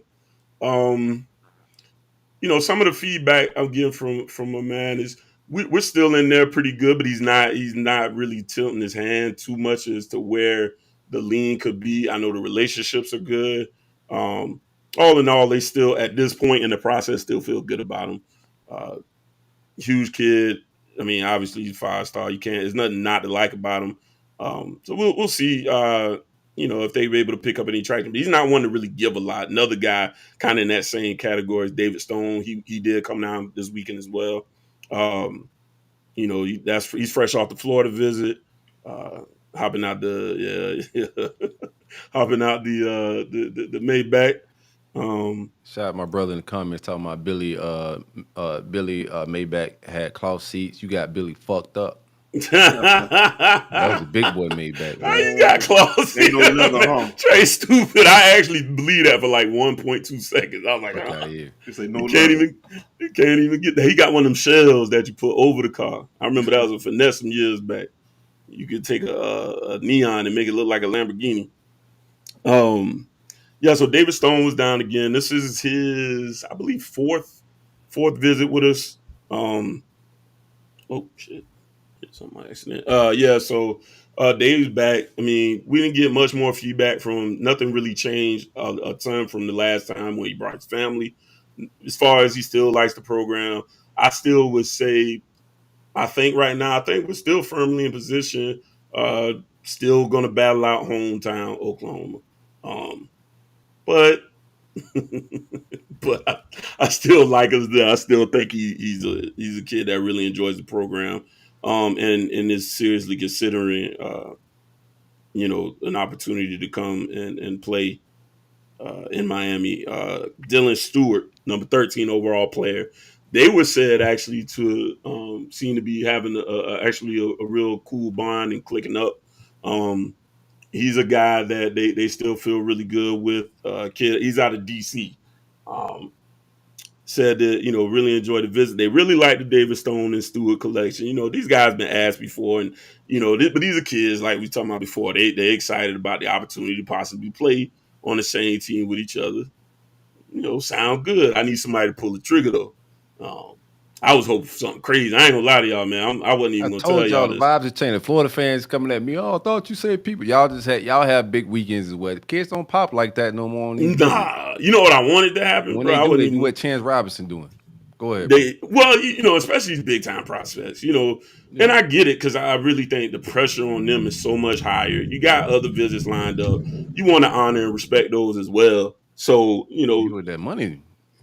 Yeah, you got to do some checks and balances and see I'm who's a talking diehard what. Gator fan. My son got to hear all the money pitches, bro. If I'm in that position, he got to hear every money pitch, bro. It's got to factor in, right? Yeah. It's got to factor in. It doesn't have to be the deciding factor, but you do need to possibly look at it, right? For sure. And these guys are obviously a regular recruit has X amount of pressure. You imagine, the top 20 and 30 kids in the nation. Y'all ain't getting them though, so. No, we just might, man. I wasn't gonna tell y'all this, but fuck it, I'm feeling free, man. I was hoping for something real super fantastic, like a Fantastic Four edit with like 4 defensive linemen committed at once, man. I was like, oh, that would be the dopest shit ever. And then I came down off my high. I was smoking in the car with some friends back home. That hot box will do it to you. Yeah. I came back to reality. Though. I said, man, that shit ain't happening, dog. But That'd be the coolest shit ever. Well, I ain't gonna say when. I'm still let it play out. I know y'all been hyping this D-line class. Yeah. Well, this is the thing. I see what you're saying. When it's gonna start to roll, when it's gonna start to pop, man. I'm with you. I kind of need to see some action get rolling. But again, when you're going for these kids of this caliber, you kind of gotta wait. Oh, yeah, so you better hope you did your due diligence. July be here pretty soon, man. Ain't no rush. Right, you'll be in July soon, but you better hope that the work you put in pays off because they have been all in and they have put a ton of effort and energy into all these kids that I'm mentioning. So, you gotta hit on like out of these top guys they got. I think you gotta hit on 2 of them. So give me what the amount of energy they put. How many? You talk about it, but I'm not for sure. We're like 100% sure how many you guys are after. So give me, is it 2 out of 5, 2 out of 6? I would say if we're talking about like the elite, let's see, you got. So you will go Breland Stone, Dylan Stewart, Colin Simmons, Justin Scott, and I would say LJ McCray is probably because they actually are they're real high on LJ McCray. You should be. Everybody should be high on LJ McCray. You're right. I mean, kind of in a sense though, they think he's like even a little underrated. Like he should be in that 5-star category as well. Right. It's kind of the vibes from the staff themselves. So I look good in that 850, man. Gonna look real good in that 850. Is that what it's gonna be? Classic Big 3 battle. He might go. I'm gonna be honest with you. Y'all gotta add some more dressing to this shit. I'm looking at y'all commit list, bro. This shit is mid, bro. Chance Robinson is y'all highest rated guy. And then that's what I'm saying. This is. Man, let me tell you, it's a big gamble, but it's got to pay off because like it's so much energy and resource put into these kids. Like, why one position? Because why not spread the wealth out? I know y'all spending more money in defense and line. That looks like to be the target, but I think it was just. Go ahead. No, just spread it out some more. No, I just think it was just. I think it's blatantly obvious, like. Mario's been around. He knows what it takes, and it's obvious. It's always got to be trenches first. So he's just looking in the room, and it's like, there's a few pieces, but to really get where I need this program to be, I've got to beef up this D line. He did a lot in the O line last cycle, right? So this cycle, the focus is getting in the D line real heavy. Our O line recruiting this cycle is suffering, I think, partially because of what we did last cycle. Some of these kids is like, well, you just took 2 5-star tackles. So we're going to have to really aim a little bit more for those 3-star, guys that they like physically and try to project. So I think, it's really just the same energy they put in the O-line and paid off well. They trying to do the same thing on this side. And I think, let's say if we hit on 2 out of 6, I call it successful. I'd really like to see 3 out of 6 to say it was really worth all your efforts, depending on how you get the rest of this class to shape up. I think a lot of this class is going to be predicated on this season. And I don't think we got to go out there and go crazy. We don't got to win. I wouldn't even say 9. They just got to see improvement on the offense, improvement on defense, and just stack some more wins this season. 5 and 7 is obviously not going to do it. You're trying to sell something to these kids. You got to get on at least getting the winning side of the win-loss columns. Excuse me. So, no doubt. I think. I mean, in general, the Colin Simmons. You remember when I first talked about Colin Simmons? I said he was just swinging through, and then immediately I heard, nah, it's a real thing. Like he's actually him getting on campus. Actually, kind of opened his eyes and it made us a real contender in this recruitment package. We gotta get a little bigger than that, yeah. But if we could do it with the go-kart, imagine what we could do. You know what I'm saying, with the Raris out there. So who else want to get into a little bit? TJ Lindsay, this kid that just moved. Excuse me. From Arkansas, just moved from Arkansas down to IMG. And he actually kind of just ended up coming on through there. A guy he's interested, but you had several IMG kids there, so it was like a good time to go ahead and package them altogether. So he came on in. He's only a 3-star as of right now himself. I think that's part of the reason he really made the switch to IMG. His offer list is very nice right now. Most consider him an A&M lean. He's physically he's about, I think they got him at 6'3", 280-ish. So this guy will probably kick inside. But they're real high on him as well. I don't think we got anything quote wise really off of him, but he's another guy that they're looking at. I don't know if we're firmly in that one yet. I think he came down to make sure he could get out there, play against some higher competition, and raise his ceiling a little bit. Who else we had through? I mentioned Sion Lay. I wouldn't know how to say his name. Lau Lay, I think. He was through, and Ellis Robinson, the 4th. No real new news with Ellis. The same things we've been hearing. Again, I think Ellis is going to boil down to some improvement on the field. If we improve on the field, I think we can flip him.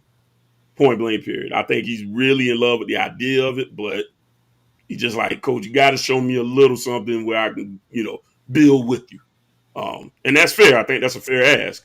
Like we said, this is business. So it can't simply be, oh, it's fun down here. You got to look at your opportunities to grow, develop, and, these guys have plans. And that's one thing, actually, I want to give accolades to the coaches. They did something I heard they did a real good job with at Ohio State when they were recruiting Baxter. They laid out, I think specifically, I know they said for Simmons, they laid out a 3-year plan for him that included post-football life as well. So he came away impressed from that. His mother came away real impressed from that. So I think that was a good, just a good tool and strategy. Same thing was done with several of the wide receiver prospects.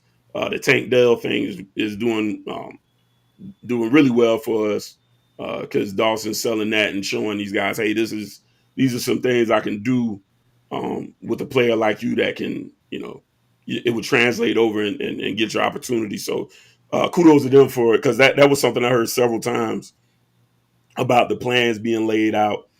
Parents left really impressed with that as well. I know Collins. Y'all gonna make sure the parents straight. I like that about y'all. Yeah, you got to talk to the parents, man. Can't just be out here willy nilly. Y'all want to come through? Y'all gonna flip him? Who? Luane. Oh yeah. We're gonna flip Luane. Soon come. It'll be soon enough.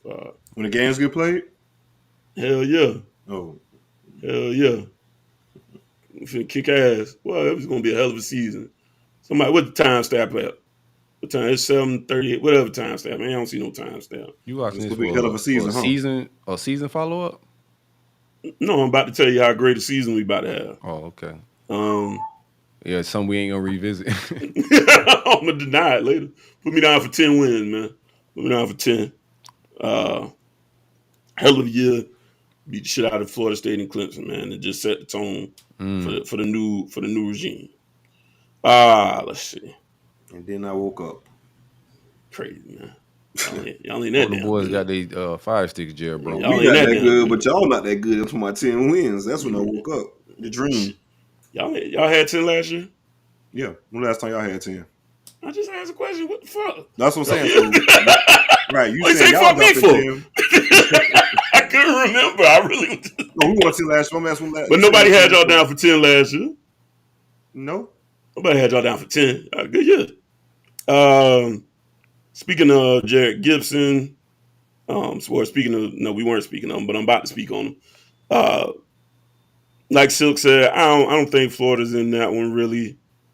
I think right now, Texas, they got Georgia, but I was going to say Georgia might be out, but I can't say that because Georgia's done that before where they'll bring in a couple of the top backs together. And but Gibson, his father specifically spoke on how he enjoyed Dawson showing him the breakdown, how they would use him, how he could be utilized in a way that would minimize his wear and tear, but he would also get an opportunity to be, really do some major things. So the family in general walked away with that one feeling I would say even more comfortable. I think Mark today. Me down for Texas. Mark me down for Texas. Mark you down for Texas. Okay. Yeah. Not mad at that. Running backs out there. Not mad at that. Yeah.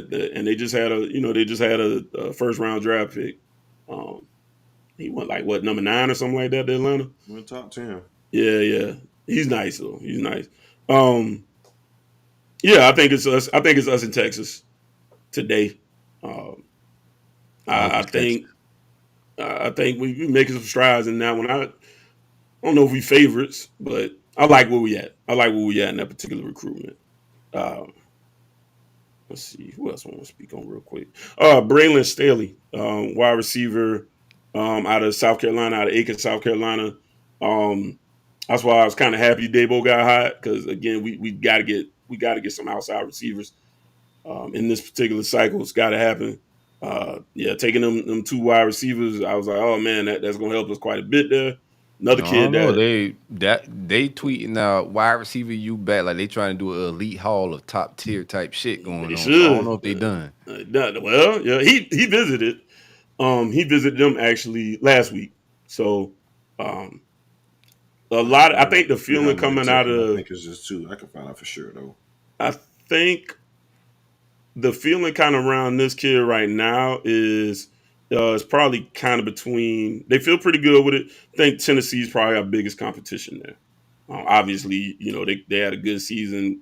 They can definitely sell what they did with the wide receiver. So, but I do think we made up some ground there, and it can't hurt getting 2 other guys committed. But we'll see. Because one of those guys was a slot too, right? The one that T.J. Moore, right? No, T.J. Moore is outside. He's outside. Who's the other one? I thought one of y'all said one was a slot. Jeray Hawkins, I think, is a slot. He's a slot, but he's not committed. Who was they? So they took 2 outside receivers. See? Oh, you talking about Clemson? Clemson, yeah. Oh, yeah. Okay. Got time to be trying to keep up my own shit. I know it's hard. Exactly. Ran down on us. Let's see, a couple more names. We get up out of here. Ty Hilton. Speaking of, one of those guys that he's lower ranked right now, but guys they like to build on him. Yeah. See, I think he just went to Penn State. And basically all us is supposed to be involved in that particular recruitment. So they got to turn up some pressure on there. Ty Hilton, T-Y-E Hilton, offensive tackle out of Oviedo. He was one of the only offensive line guys out there. When we took Cameron Pruitt, obviously, I think this linebacker class could end up being 3, maybe 4. They still seem to be really high on the Nesta kid from North Carolina. They really want to. I think they're just afraid of him getting out there to Oklahoma. I think he's doing North Carolina this week, but they're really, really high on this kid. And I know they're working hard to try to flip Florida's linebacker commit. If they can get save your time, man. That man ain't coming. I keep telling y'all need to spend y'all resources everywhere else, man. Not with a Darius. Not gonna happen. Nah, not happening, my brother. Oh, man. All right, Mario, come on, man. Come on, I'm ready to get the block scorching, bro. But I think the linebacker class, it kind of looks like the Keyshawn Flowers also visited. They said Cameron Pruitt said he tried to kind of get him to commit.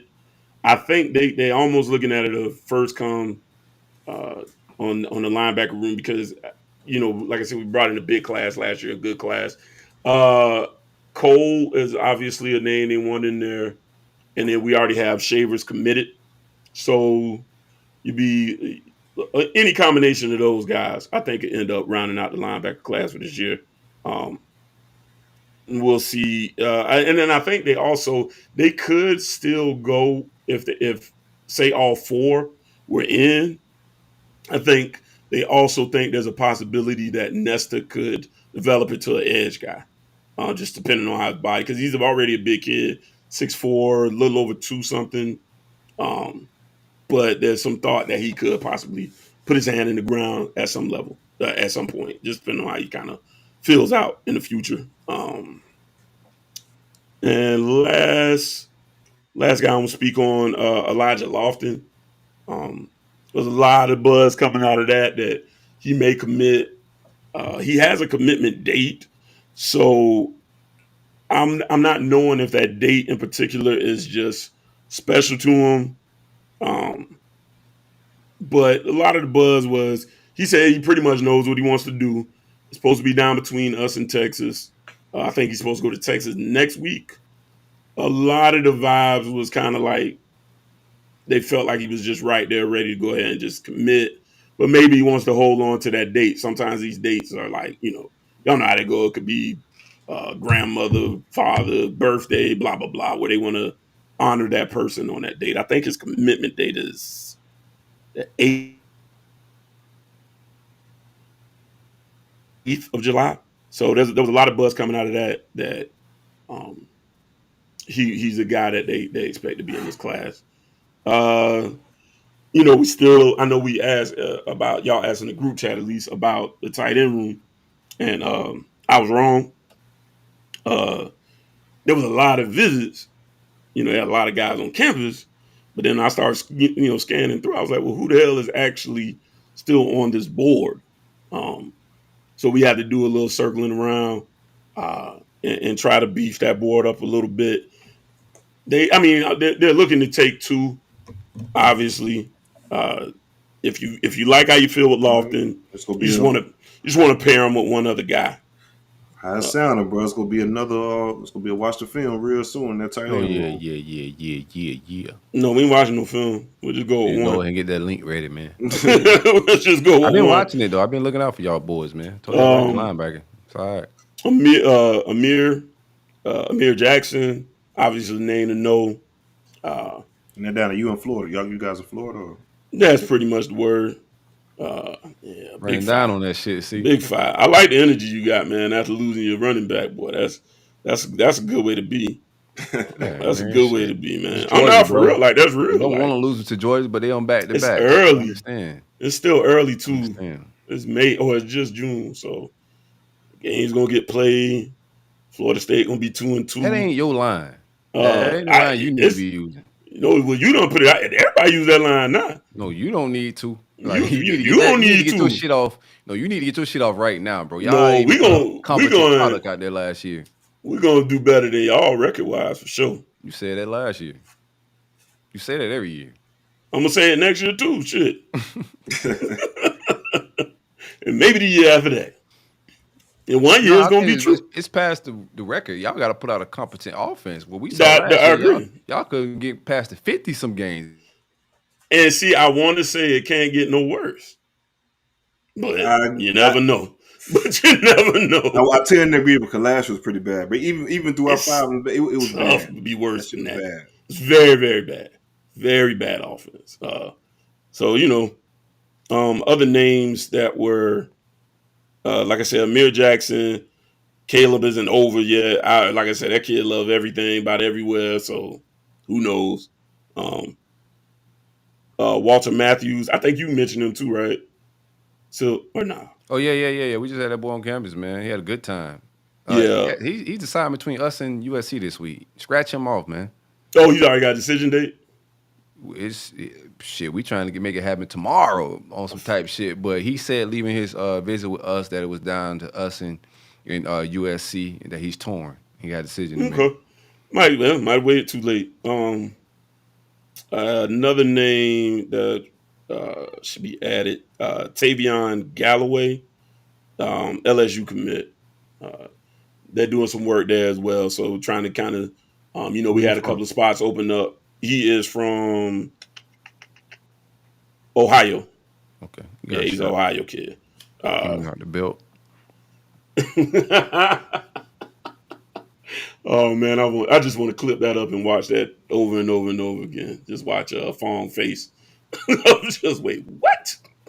Fong tried to act like he froze on us and shit. He was finna disconnect. And He contemplated for sure. Oh yeah, for sure. I don't blame him. I was like, whoa, everybody don't get that. Everybody don't get that one. Shout out to Mike Dottie in the comments right there. What's up with Colin Fox? Y'all cancel his official visit? I seen the fans getting a little weird. I mean, they say his mama say they canceled, so we'll go with mama. I like it. Mama don't like nobody. Larion respect the parents, bro. I like that. Gotta respect the parents, man. Mama don't let nobody say nothing about her boy. You hear me? She gets on there, and she corrects any type of slander. Again, man, fans taking shit too serious. Maybe parents too a little bit. You talk grease about my son, I might have to say some shit to you. Well, you already got a present, so that's different. But yeah, all in all, I would say it was successful. I didn't expect a bunch of names to pop. Lofton was one I know they want to kind of put the pressure on to get a commitment from. But it feels like they still like us in that one. And like I said, a lot of big dogs in this particular visit. That's going to go through the process a little bit, and you got to just give time on some of that. So that pretty much wraps up. Yeah, that was the bulk of who came through. So very, very nice. Yes, thank you. Hey man, free Travis Rudolph. That boy is free. Yes, sir. It's just a national talk, man. I got to go ahead, brother. Go ahead. A few more things I kind of forgot about as well. No, go ahead. Okay. In the midst of the damn elite camp, FSU also they partnered with FAU and hosted a mega camp in Boca Raton. Why y'all ain't do it while Willie was there? Oh no. That's fucked up. Conflict of interest. Where Willie at? Willie is Willie in the NFL, man. In the NFL, so I think he might be. I forgot Willie they got Willie up out of there. They got 2 buyouts, man. He living that life. Willie might be with the Ravens. My God, man. He went. Called him for a quit little man. I thought he was gonna head out there to Prime. Prime had hit him up. Oh, yeah, he was. But I think with the NFL, I think he. Yeah, he went with the Ravens. I think he out NFL. I remember people trying to shoulder us, but I think he's our running back coach with the Ravens. I love this man. Yeah, I want to get in the room. I can't get rid of it, really, right? That's my God, man. Write that down for show title. I can't get rid of Willie. That sounds crazy. That's hilarious. But I really want to sit in the room with Willie, man, because I got to see this dude's charisma. This has got to be one of the most charismatic brothers on the planet. Yeah, he's the running back coach of the Ravens. We say on this show before, like the shelf life for a lot of black, coaches and quarterbacks and stuff. They don't get to just bounce around from job to job to job. That's what I was gonna get into. It's about who you know. Shout out to the Hardballs. They take care of Willie. Yeah, clearly, man. No, seriously. I see. His friends like that, bro. His head coach in college at Western Kentucky was the daddy Harbaugh. He worked the course under worked for both John and Jim. Worked with Jim at Stanford, and now he's with John, and at Baltimore. I'm watching y'all running that room. I expect a decline, man. What the hell Willie know about running that? he did coach running backs at Stanford. I want to give him that. He coached running backs. He did. Okay. Yeah, he coached running backs at Stanford with hell I know with Jim. Well, I did my research when that hire went down, but I was on all that. So you had to spend it somewhere. Oh no, when the hire went down initially, the head coaching hire, bitch, I was happy. Yeah. A lot of y'all was, man. Yeah. People think y'all really had now, but when y'all first hired Willie, that's when y'all was really fucking. Who was on it, bro? Willie had that, bro. Even my spring game, that bitch was 82,000 for Willie. Yeah. 82,000. I was so happy. And y'all just came off 10 wins, and it was 10,000. Recruiting was hot. It's crazy. 10,000, bro. Watch out. We not the little soccer field y'all playing, bro. It wasn't 10,000. But yeah, let me get to this mega camp. So we hosted that. We had partnered with FAU. A lot of South Florida kids put up a course. LaWayne McCoy, the current FSU commit, he was pretty much tied to the hip with the entire staff. Jordan Lyles, like Sil mentioned, Ohio State commit, he had a conversation with the staff. He was with Coach Atkins a lot. Jamari Howard, he was there. He was with the staff, and he pretty much stated after that camp that FSU is a lot to get an official visit from him, for sure. He doesn't have a date, but he said there are a lot to get an official visit from him. And the linebacker commit from Miami, Jaden Parrish, he was on campus as well. Chris Allwood, the 4-star cornerback from Chaminade, I say he was on campus at FSU. He also was on at that camp, spending a lot of time with the FSU coaches too. It's all like we ain't gonna get to. We'll get into that next show. We're running kind of long. Let's talk about some national news. Yeah, man. Yeah, My Rudolph. line is definitely not when the games get played. Only thing I'm selling this season and my staff is selling this season is opportunity, bruh. I don't think we finna go and win no 5 games. I'll bet anybody of you big bettors in the timeline want to bet that over under on that. I'll take that all day. I think we surpassed that, but we need to load up now. Like we need to load up the next month and a half. You know, the rest of June, July, August. We need to be loading up and getting solidifying this class, and then you selling playing time and changing the program throughout the season. Because I don't think like just keep it a bean. You know what I'm saying? I like to set shit real. I don't think this is a season where we're gonna be like saying, "Hey, the games got played. Come play for this type shit." I don't think that's the vibes. We're a young team. You're gonna see a lot of young players playing. We're gonna sell that. Hey, yo, look at the freshmen and the sophomores. Our 2 recruiting class. Those majority of the players playing. I expect to see that type of shit. You can see the vibes of that even with our recruiting. Who's hosting these visits? It's not upperclassmen that are hosting these visits because they want the younger guys that Billy brought in to sell the program and the vision, not none of Mullen old guys type shit. So yeah, we got to get busy now, bro. Ain't no the games got played shit. Nah, that was Dan Mullen shit. We get X and O, and hopefully we get. And he still ain't do it like he should have. Well, this year is my 10 shit. Wins. What's up? This year is my shit. The games got to get played. But when I say that, honestly, I just mean in the sense that these recruits want that, especially the South Florida kids. They want to see some improvements. So Already. that's what I mean by that. But go ahead. Yeah, you need to load them up now and lie to them all fall. That's what I'm telling you. You need to get them now. Ain't gonna work. And lie to them all fall.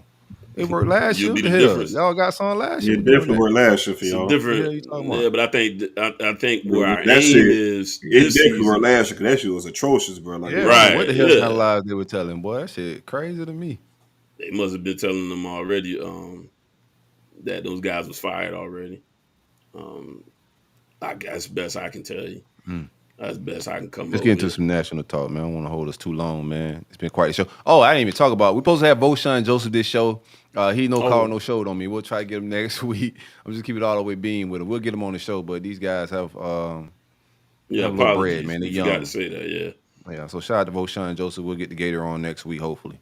National news, Travis Rudolph, which was a national case, man. You look at it, everybody was talking about it, from Meat Mill, Court TV, turn on CNN. This shit was everywhere. Say Cheese, all the blogs. Everybody was following this dramatic court. And we talked about it last week, and then the trial played out. That shit was toxic, my boy. Oh, yeah. But he free. What y'all boys think, man? Whoa, man. Shout out to my dog, True, man. I'm glad he didn't take no BS plea deal and all that type of shit. I think the charges was BS in the first place. A lot of people I spoke to with legal backgrounds and stuff like that were saying that shit he should never been charged with those charges. But I'm glad that he had some friends step in, shout out to Dalvin, those boys kind of step in and say, nah, we gonna do things a little different and we go fight this shit out and get to the real of what really happened. Take that shit to the dope. Right, take that shit to trial, bitch. Y'all heard Mr. Biz, man. Already. Legendary track, man. Right. So yeah, they took that bitch to trial and they won, man, and was acquitted of everything. So, and I was kind of skeptical just for how because I felt like he was in the right of the one he did, but you know how the law is a little blurred, especially with him getting the AR, then going back outside. I'm gonna be real with you, bro. And if shout out to his lawyer did a good job of painting the character of these as everybody. a thought. Yeah. A thought straight up, man. Everybody involved, though. I mean, she was super toxic. You can see from every level. Her being married, the way she communicated back with the attorneys, the judge. It was just very toxic communication. And I think his attorneys did a great job of just laying out their character and the whole scene to see who they was dealing with. Because normally when you go out and you spray a car, the way my man Trav did, and you killing people from behind, pause. Usually you get fried for that type of shit because they wasn't even really trying to go for the stand your ground. So he ended up beating that shit, bro. And I think it's because of the character of the people they were dealing with, the plaintiff. Yeah, it was just sloppy from the beginning, man. Like that situation should have never happened in the first place. From both parties involved, the guys that came over and from Trav, like it shouldn't even got to that point. Her lying through the text messages and over exaggerating the situation, telling them to go do harm to this man. Like went out with shit's crazy, bro. Went out on okey doke, man. Oh, get them up out of here. The craziest shit though was, I saw a lot of people. I hit them boys in the middle of the night because I just got out of a heated argument about people being upset with you did him. Yeah, it was like 3 a.m. because I was outside and then was talking with this dude. It's like, man, I don't think he should have done that, because like he was celebrating. And he was playing some Dirk in the background, and James was what's his name? Still be allowed to not even gas him up. His home was running back Dalvin. Yeah, I was thinking his brother James. Dalvin was with him, and them boys was in a celebratory mood, and it's oh man, that's taunting and teasing. They might slide back, and this. I said, okay, well they slide back there, get their ass slid again. I'm gonna tell you right now, you're not gonna tell me I cannot celebrate a moment like this when none of this should have happened. This was escalated way beyond. I think celebrating it, just keep it all the way, just like play God's advocate a little bit. I think celebrating is one thing, but I think the track, like in our culture, we know what that track mean, bro. Like he flexing a little bit, and I ain't totally mad at it, but that energy you gotta get the fuck up out of Palm Beach, bro. You just don't want to be attracting that type of energy. And also I'm thinking about too, just the kid he sat with at the table, like that kid was there for his trial. So you got to think about also your platform and who you influencing. Yep. So all that does matter. I didn't know the kid was there. That was dope of him to show support like that. Yeah, that was fire. That was dope. But I mean, I get it. It's not the most positive thing to do, obviously, but I understand completely. Yeah, I understand though, bro. Like I understand, bro. Like I ain't come in on no gangster shit, but it got gangster, and somebody had to get their life took, for just getting in a situation that don't need to go down in the first place. I'm not gonna rehash that whole thing. I kind of got into that last time, but I'm a big advocate of don't tell me how to react. Don't tell me how to react. If you wouldn't have started with me, then you wouldn't have to feel this reaction. Yeah, that's my bad. So I'm very big on you ain't gonna slap me and tell me I can't shoot you. That's overreaction. Like, no, because I wasn't touching nobody. I was over here cool. You brought the heat. Now you get what comes with that. So I'm never like that. I tell man, listen, man, I'm a fun-loving, easygoing guy. I come in peace, but take no shit. And that's how. So I'm a big advocate for playing whatever song you want to play, and let them feel how they feel. Let a lesson be learned. Did y'all see or hear his brother rapping though? Yeah, that shit was trash. What happened? He said it was trash. I thought it was okay. His brother was rapping. His brother was rapping. It was funny. It was funny. I gonna say trash. It was funny. He actually wasn't that bad. His brother was actually rapping, like describing the story and saying like why it was okay. And they came to the house and my brother gunned him down. And I was like, bro, this man had a verse ready to get off. And his brother did a good job doing the trial as well, articulating himself and laying out how everything played out a little bit. It was fun to watch. But nah, man, Dirk did say some true words, so man, no truer words. He'll still be alive right now. If you niggas didn't gas him up. More on the damn story. Sometimes it don't be dudes. It be 9 times out of 10, man. It be. And that's another conversation too, man. We see a lot of situations like this to where for sure it's over exaggerations, and then you get brothers or cousins or this, that involved, and then shit could go left like this, where it could be casualties on one side or the other. When you ain't painting the full story to your people about what really went down with the situation. So yeah, that's another thing, man. Definitely need to be held. Women need to be held accountable with situations like that, and it also paints a bad light on women who actually are getting abused and crying out for help with situations. No, you need to call the police and the authorities. You getting abused. Don't call your cousins. If you really told y'all last, call your husband. Call the law. Oh, your husband. Yeah, you gonna call your damn right? Come around there if you want to. I'm telling you, call the laws, man. You call him, you gonna get beat twice. Call the laws. Exactly. You over here. You ain't supposed to be over here in the first damn place. My boyfriend hit me. Bitch, what you say? Let me not make any jokes, man. People ready to cancel. So all the time. Well, that's why I definitely cleaned this up for the show because that night I was on some different shit. But I was fired up. Speaking of women, right? Just choosing women is very key in life, fellas. So if you listen to this and you young, bro, even if you old and you looking for women, it's just very key. Zion, bro, he had some women shenanigans this week. They coming out of the woodworks. My man had a gender reveal. And it's like, you know, when somebody in the hood die, you just see all the baby mamas come out of the woodwork type shit, you know, or the hidden girlfriends. Same shit with my man Zion, man. Opinions. Y'all got any advice for Zion? You get good uncle advice, Larion. What you got for the people? You got to select your holes more carefully, nephew. Right. That's all. You the prize, bro. Understand that. Say it again, see? Prize, bro. You are the prize. You are Zion Wilson. You got this conscious. So was Trav. Like, y'all boys gotta love yourself a little bit more, as well. man. Like, you ain't no way in hell you should be low on your damn standards fucking with this shit on both ends. Like, No, Zion, sir. you ain't got to be fucking with these these hoes that give it up quickly. Bro, you ain't a simp that got to pay for that type of stuff.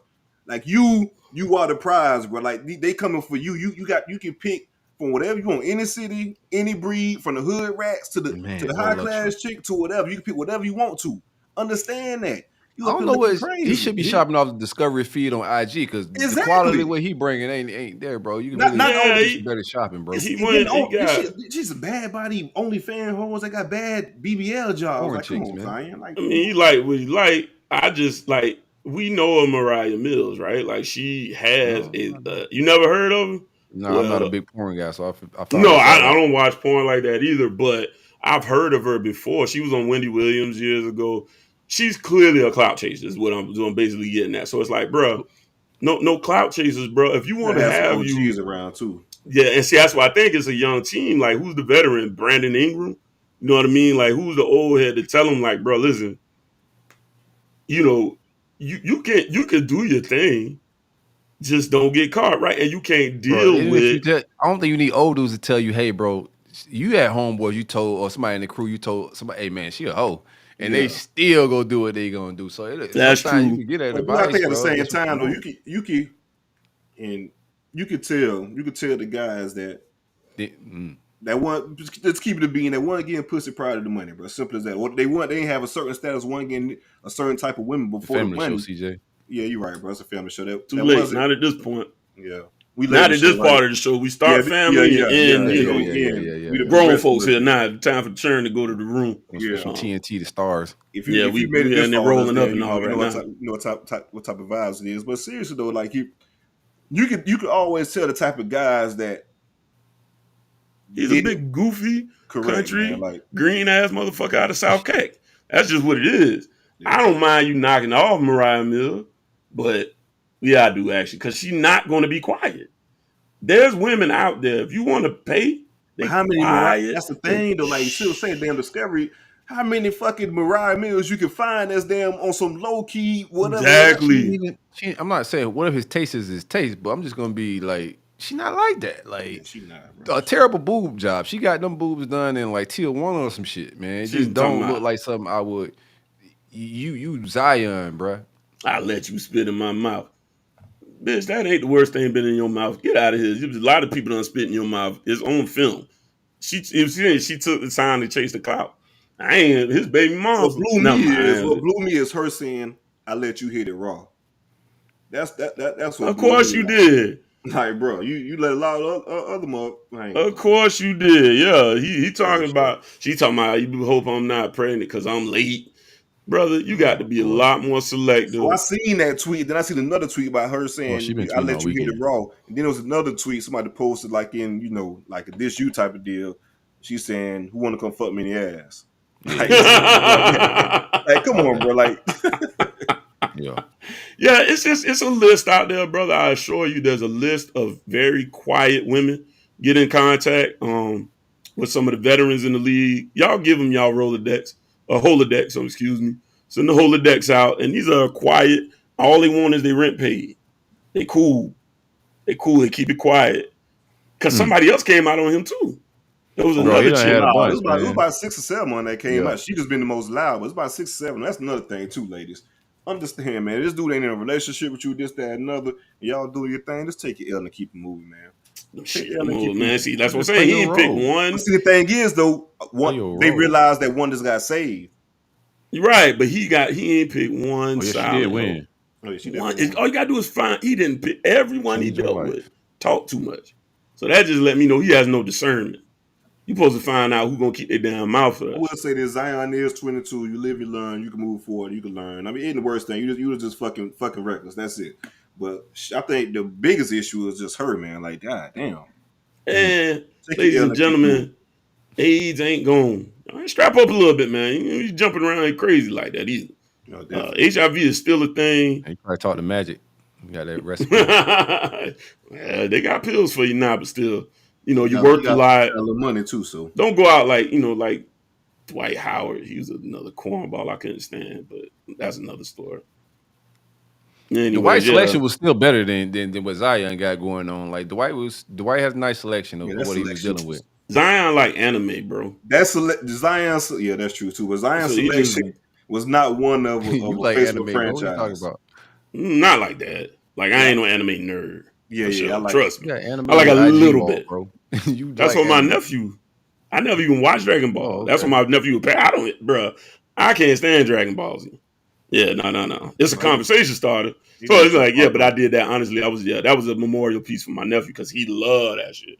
And I'm gonna finish it with Goku, but like animal women, like have niggas. Yeah, he wants anime women, right? Oh, okay. That's what I'm saying. So that's his visual is these crazy Jessica Rabbit looking chicks.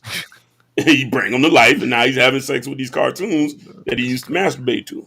So I kind of get it in that sense. I used to think Jessica Rabbit was bad when I was a kid. I ain't gonna lie to y'all, man. Yeah, and now we 40. Wrong. So he grew up with it.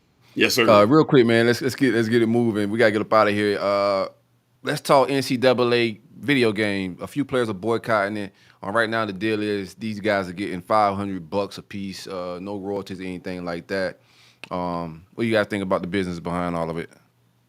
Me personally, I ain't got a problem. I think certain guys though can get a little bigger, like certain quarterbacks, cover guys.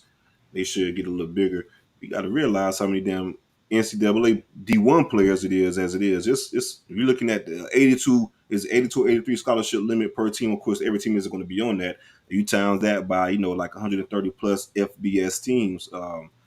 That's a lot of damn money being dished out in regards to that. So I'm cool with the 500. I do think certain guys should be making a little bit more as far as cover guy potential athletes and quarterbacks that big time quarterbacks that's going to move the needle a little bit. But if you're a backup running back at Vanderbilt, ain't no way you should be holding out for the $500. 500. Yikes! Yeah, ain't man. No money. I was checking. This not like $5 to $10 million in regards to that. If they pay all those guys just the $500, it ain't. They got that. It's EA Sports. It's in the game. How much the game are making though? So how much you think these guys should be getting a percentage of the game? Let's start the conversation. I think we should my thing is I think they should look at other leagues, right? What NBA players are getting paid is crazy. What NFL guys are getting, it's like $17,000 checks. I think roster sizes are similar, but what they have working in their favor is a collective bargaining and a union type situation in those leagues. So I think where all the money at and all of this shit, it's in the union. Having the players get together in some type of organization and fashion to be able to not just get shit with EA Sports, but also have these schools, pay them salaries. Right now, the schools are punting it off on NIL, the boosters, these brands and all that shit, but they got to unionize, bro. The college football, the players on that side, they have to unionize to be able to negotiate with people like EA Sports because it's no different than Madden and NCAA. If those guys are getting royalties and some kickback and a bigger check, I think the money's there through some type of royalty situation or just, the 500 just sounds like it's too light, man. Yeah, at the same time, though, we talking about 32 NFL teams versus 131 FBS teams as well. That's true, too. But how much are they going to make, like you said? Because we all going to buy shit. I don't even game no more, but I'm going to buy NCAA because that was one of the only games I ever did play because I could bring Miami back. But I get it, but at the same time, you get these. They got to read the room, too, because that game going to be made with or without their ass. 100% should because, like you said, for sure. So, like, for me personally, I wouldn't give a damn about the current roster. I'm going to start my dynasty and start recruiting cats and doing that type of thing in the first place. So they got to read the room on that. They just gonna make some generic rosters and X these cats out if that's the case. And then they just they can't gonna make the downloadable ones that we've done over the years. So you're right, you do gotta take it. I just would like I think certain ones should get I more. know they gotta take it, bro. The only way you get changed is somebody being against the grain. So somebody has to boycott it, man. Or if not, the 500 would be the norm. But if you do, I'm not mad that I understand anybody that did boycott it. You feel me? Could the game probably go on? Yeah, but you also could probably make some history or some shit. If I'm a bench rider, I might take my shot at this type of shit. Let's boycott it. See if we can get some union or make some historical bill or some new law that comes out where we get some different type of bread for it. But I get and I'm with CJ as well with the quarterback. Like if I'm Arch Manning and I'm starting, and you need somebody to go on the cover of this thing, my likeness is huge, bro. It's way bigger than $500. So it could be a case by case basis. If you're on the Heisman list or you're somebody like Ark who come from a very notable family and gonna bring a different type of brand into it. Yeah, maybe they could like have some language that would be somehow incentive structure, something like that. Because I don't know, like I know in Madden, you know how when you play Madden throughout the season, your rankings can move and stuff.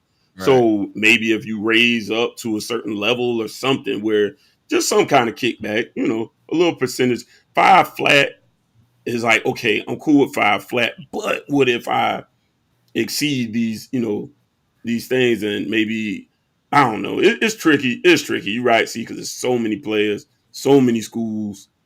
Sheesh. It's a way to do it. It's a way to do it. It's going, it's just like the NIL thing from day one until now, right? And we still brand new, and you've seen a lot of shifts already. I think we'll figure it out a little bit more as the years go on, and by the third iteration of the game, you can see a totally different pay structure. It's close. If we go about an 85 limit, just by that number, it's like 11K players. It would be like 11K players. Mm-hmm. Right. Yeah, I think they should any organization is just gonna get you more bread. You know what I'm saying? This is nobody really representing the players as a whole, and they have $500. I think if you got some lawyers and some type of organization, you could definitely squeeze some more money. Just benefits overall. Outside of the EA Sports in the game, they need it's a lot of money being left on the table, bro. Like I understand some of these kids getting some life-changing money, but it's a lot more bread, and they letting them off the hook. Letting the NCAA and these college programs, these teams off the hook. They're asking fans to contribute to these kids' salary, donate. Larion done joined the collective. He's shooting his bread over to, get his favorite recruits and shit. So I think we got to put some responsibility, the college players, somebody need to put the responsibilities back on the NCAA and the college, these college schools, man. They got $1 billion contracts and nobody's eating off it. They don't have to pay none of their employees, really. They're paying the coach. That's why the coaches are the superstars of college football. That's who the superstars are in this game. That's who got the big contracts and shit. Is the head coaches. I forgot I was giving to the collective, man. That's right. I want a return on my investment, man. They got you. I pay $58 a month. Reoccurring. $58 a month. $58. Right. $58 a month just to get you some kid in the 800s, bro. You got to have a conversation, bro. We'll talk. I think I'm like on the board of advisors. How about this, bro? After July, the D-line class, if that D-line class don't go how you think, then you got to reevaluate that. I think at my donation level, I can walk straight up. Just be like, I give 58 a month. I need to go talk to Mario directly. I just walk straight up. Yeah. No need no appointment or nothing. Yeah, they did the 58 based on the street, the home street. This is our last topic. We're going to get up out of here. Shout out to everybody that's here and enjoying us and made it through the whole ride of the show. Hit that like button, subscribe. We podcast a little different around here. The best thing covering Florida State, and Miami is the Rollup Network. Be sure to hang out with us each and every Sunday, man. Next week, we're going to bring on, if we don't have an interview, we're going to bring on the fans. Come kick it with us, You guys had the opportunity to join the show and talk y'all shit. Baby Gronk, what do you guys think, man? The young 11-year-old football player. His dad's been taking him around the country for a few years now. This started like 3 years ago, 4 years ago at this point. But young kid, his father is in that role of a LeVar Ball. I call him White LeVar Ball. But he's taking this kid around, super recruiting. I think The Athletic just did an article on him, and he's in there quoting saying his son's going to be everything that he wasn't. What you guys' opinion on Baby Gronk, man? I'm gonna let the parents go first on this one because my take is like it's different for me because both of y'all have young athletes in y'all family. I think you're doing too much too soon, man. Like way too soon. I think burnout is real. I think that type of shit is real. For sure. Peaking out early is real. That's why you gotta let kids be kids too. Like the stuff they got their kid going through, I think it's just too much at this point in time. You look at, you got some parents and fathers y'all had them on an official visit, didn't it? Yeah, we did. We did. I think last year something. FSU was a part of that whole fiasco. Ain't no official visit. You know how to. Yeah, you know how to do it. Yeah, the cheerleaders out there. I don't know what you talking about, Larry. Unofficial visit. Big cheerleaders and all, boy. Yeah, cheerleaders and all out there with you. How big is he? I don't know how old the kid is. Like 11. Yeah. Is he like a physical specimen at 11 or something? Nah. It's like a regular kid. That you just trying to. Regular kid. That you just try. Like, I don't know, man. It just seemed like a sick. It's just over the top, man. Yeah, it's just too much. Let kids be kids, man. I think they be like, "Oh, he loves it." Well, you made him love it. You told him that was this though. I think and I'm with you. It's the energy behind it that I don't like, and I think all the visits, all the extra. This is what throws me off. All the YouTube and the monetization and shit around. I think that throws me off. You're trying to capitalize on it. I do think most phenoms, right, or people that done, we've seen Tiger Woods do crazy shit at a very young age, and it seemed like, to me, would have been over the top and an overzealous parent. Serena Williams' dad, like, you see that shit, but I think the energy behind his seems more clout chasing this type than more work. First I don't think genuine and legit. Right, and it could be some burnout there. Like I'm with CJ, what he was saying. You want to let these kids play multiple sports, enjoy their childhood, socialize like regular kids. You know, to keep them like it's not a job right now. I mean, it just looks a lot for an 11-year-old. That's what it looks like. If you make it, that's exactly what it looks like, a job. You talking about 11-year-old, and I say all the time, football is a long fucking process, bro. If you're good enough, and you're blessed enough to be on it, so you go through high school, college, and then that's just a long process as it is. It could be burnout if you're talking about doing this shit at 10 years old, 9 years old. Like, that's crazy.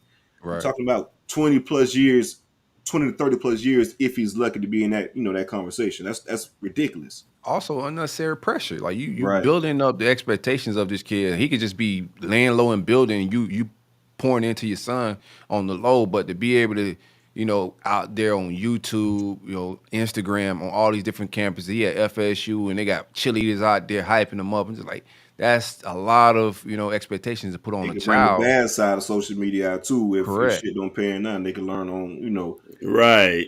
What if this goes completely wrong? You already named him Baby Gronk, and he turns out to be, not say nothing, but let's say nothing in the football world. He could be plenty of things, but his whole life. Now, you know how many haters waiting on you to fail? Right. They can't wait for you to fall on your face. Then next thing you know, he's totally demoralized and just down on himself for not panning out. When it never should have been on him to pan out. Unnecessary pressure. Yeah, it just wasn't. Let him see what he becomes. Like, oh, he gonna be what I wasn't. You don't know that. First off, he got your genetics still, and you wasn't. So, he's gonna be a watered down version of you. I don't get it. Like, I don't know. You can think all that. I just think it's delivered different when you say it and you're out there advertising it, right? Like, I think we all want our children to be better than what we are, right? Absolutely. That's only natural. But I think the way he's advertising and putting it out there, it gives like, some bad energy of like, all right, bro, you doing this for you and not for the kid. And most importantly, the kid gotta want it more than anything. Or if the kid don't want it, then that's what it is. All right, let's get up out of here, man. Y'all boys got shout-outs or anything? Great show, man. We got some good content off this week. No doubt. I want to shout out this week, man. Shout out Lat Boy been in Lot Boy. That's Lot Boy. Lot Boy. Shout out Lot Boy been hanging out in the comments, man. Lot my dog, man. Real solid dude. Oh yeah, that's what's up. Appreciate it, man. Shout out to Shaquille O'Neal, man. Just because I like Shaq. I think he's a great guy. Shaq the Feds, man. That too. Yeah, I got one of my best friends, the Feds. You need some of them. No. Shaq a different type of. If you rich and decide to be a cop, bro, like they got a special audio suit. Type of snitch, man. You know what? I'm rich, but in my spare time, I want to put a badge on. Tell on people. That's a crazy hobby for a rich man. Oh shit! Shout out Shaq anyway. I kid, man. Nah, we know Shaq got love in the community, man. Shout out to bro, everybody. Brandon, I see you, Brandon. You've been in the comments at my throat about negative shit with Billy. I like it, man. Come on the show next week, kick it with us. Y'all get y'all opinions off on the No Cap show. D-Rob, appreciate you for pulling up. Everybody, Raw, Bam Raw Diets. How did the food work out for your cat before we get out of here, man? Oh man, she won't eat it. It's got veggies, so I'm gonna give it to my neighbors that got dogs.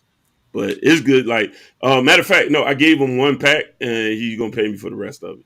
Okay, he said his dog love it, but yeah, she wasn't as responsive to it. So you been feeding that dog Burger King and shit, man. I mean, that cat. No, you know what it is. I had her eating raw food. She will eat raw food. It's the veggies. She's just like, I don't know. They pure carnivores. Yeah. Cats pure carnivores. But yeah, like when he makes the mix, it has the stuff and has the veggies and stuff. But yeah, my neighbor lives like 2 houses down. I gave him a pack and I said, hey man, this shit cost me a lot of money. So can you reimburse me for some of it if she like it? And she love it. So you actually supposed to come pick that up from me tomorrow. That's what's up. Now Bam got a new customer. Yeah. Yeah, see, I figure one way or the other we can make this thing work, man. Still support my brother. It's still a great product. So y'all definitely check him out. She's bougie ass bitch. She wouldn't touch it. It's the roll up. It's the vibes. We're in Atlanta, man. You got friends in Atlanta. You're in the North Florida area. You're in Georgia. Make it a 4th of July type vacation weekend, but we kicking it, man. We're gonna be in the A at the Trap Music Museum. I'm with my guys. We shooting a whole vlog. It's gonna be a movie how we doing things around here, man. But something totally different. Get behind us, man. Pause, but hold us down. If you rock with the show, pull up where we at. You get the roll up experience, and also, man, we trying to do something different. We trying to build a platform for the people, by the people. Covering everything Florida State and Miami, a little Georgia, but it's the roll up. I want a fan/friend of the show to come pick me up from the airport, man. So DM me if you're interested. That's bold. Yeah, I know it'll be fun. Yeah. Shout out to my man Larry. He in the A. Holla at Larry. He may pull up. Pull up. Somebody pull up. Come grab me, man. We're going to go on over to the Trap Music Museum and do our thug thizzle, man. It's going to be a party, man. Y'all pull up and hang out with us, man. Stacks, take us out of here. End the show, my guy. See if you got this part down. Stacks over there sleep. All right. Let me log in. Damn it, man. Yeah, talk a little bit. See, another new producer? Yeah, man.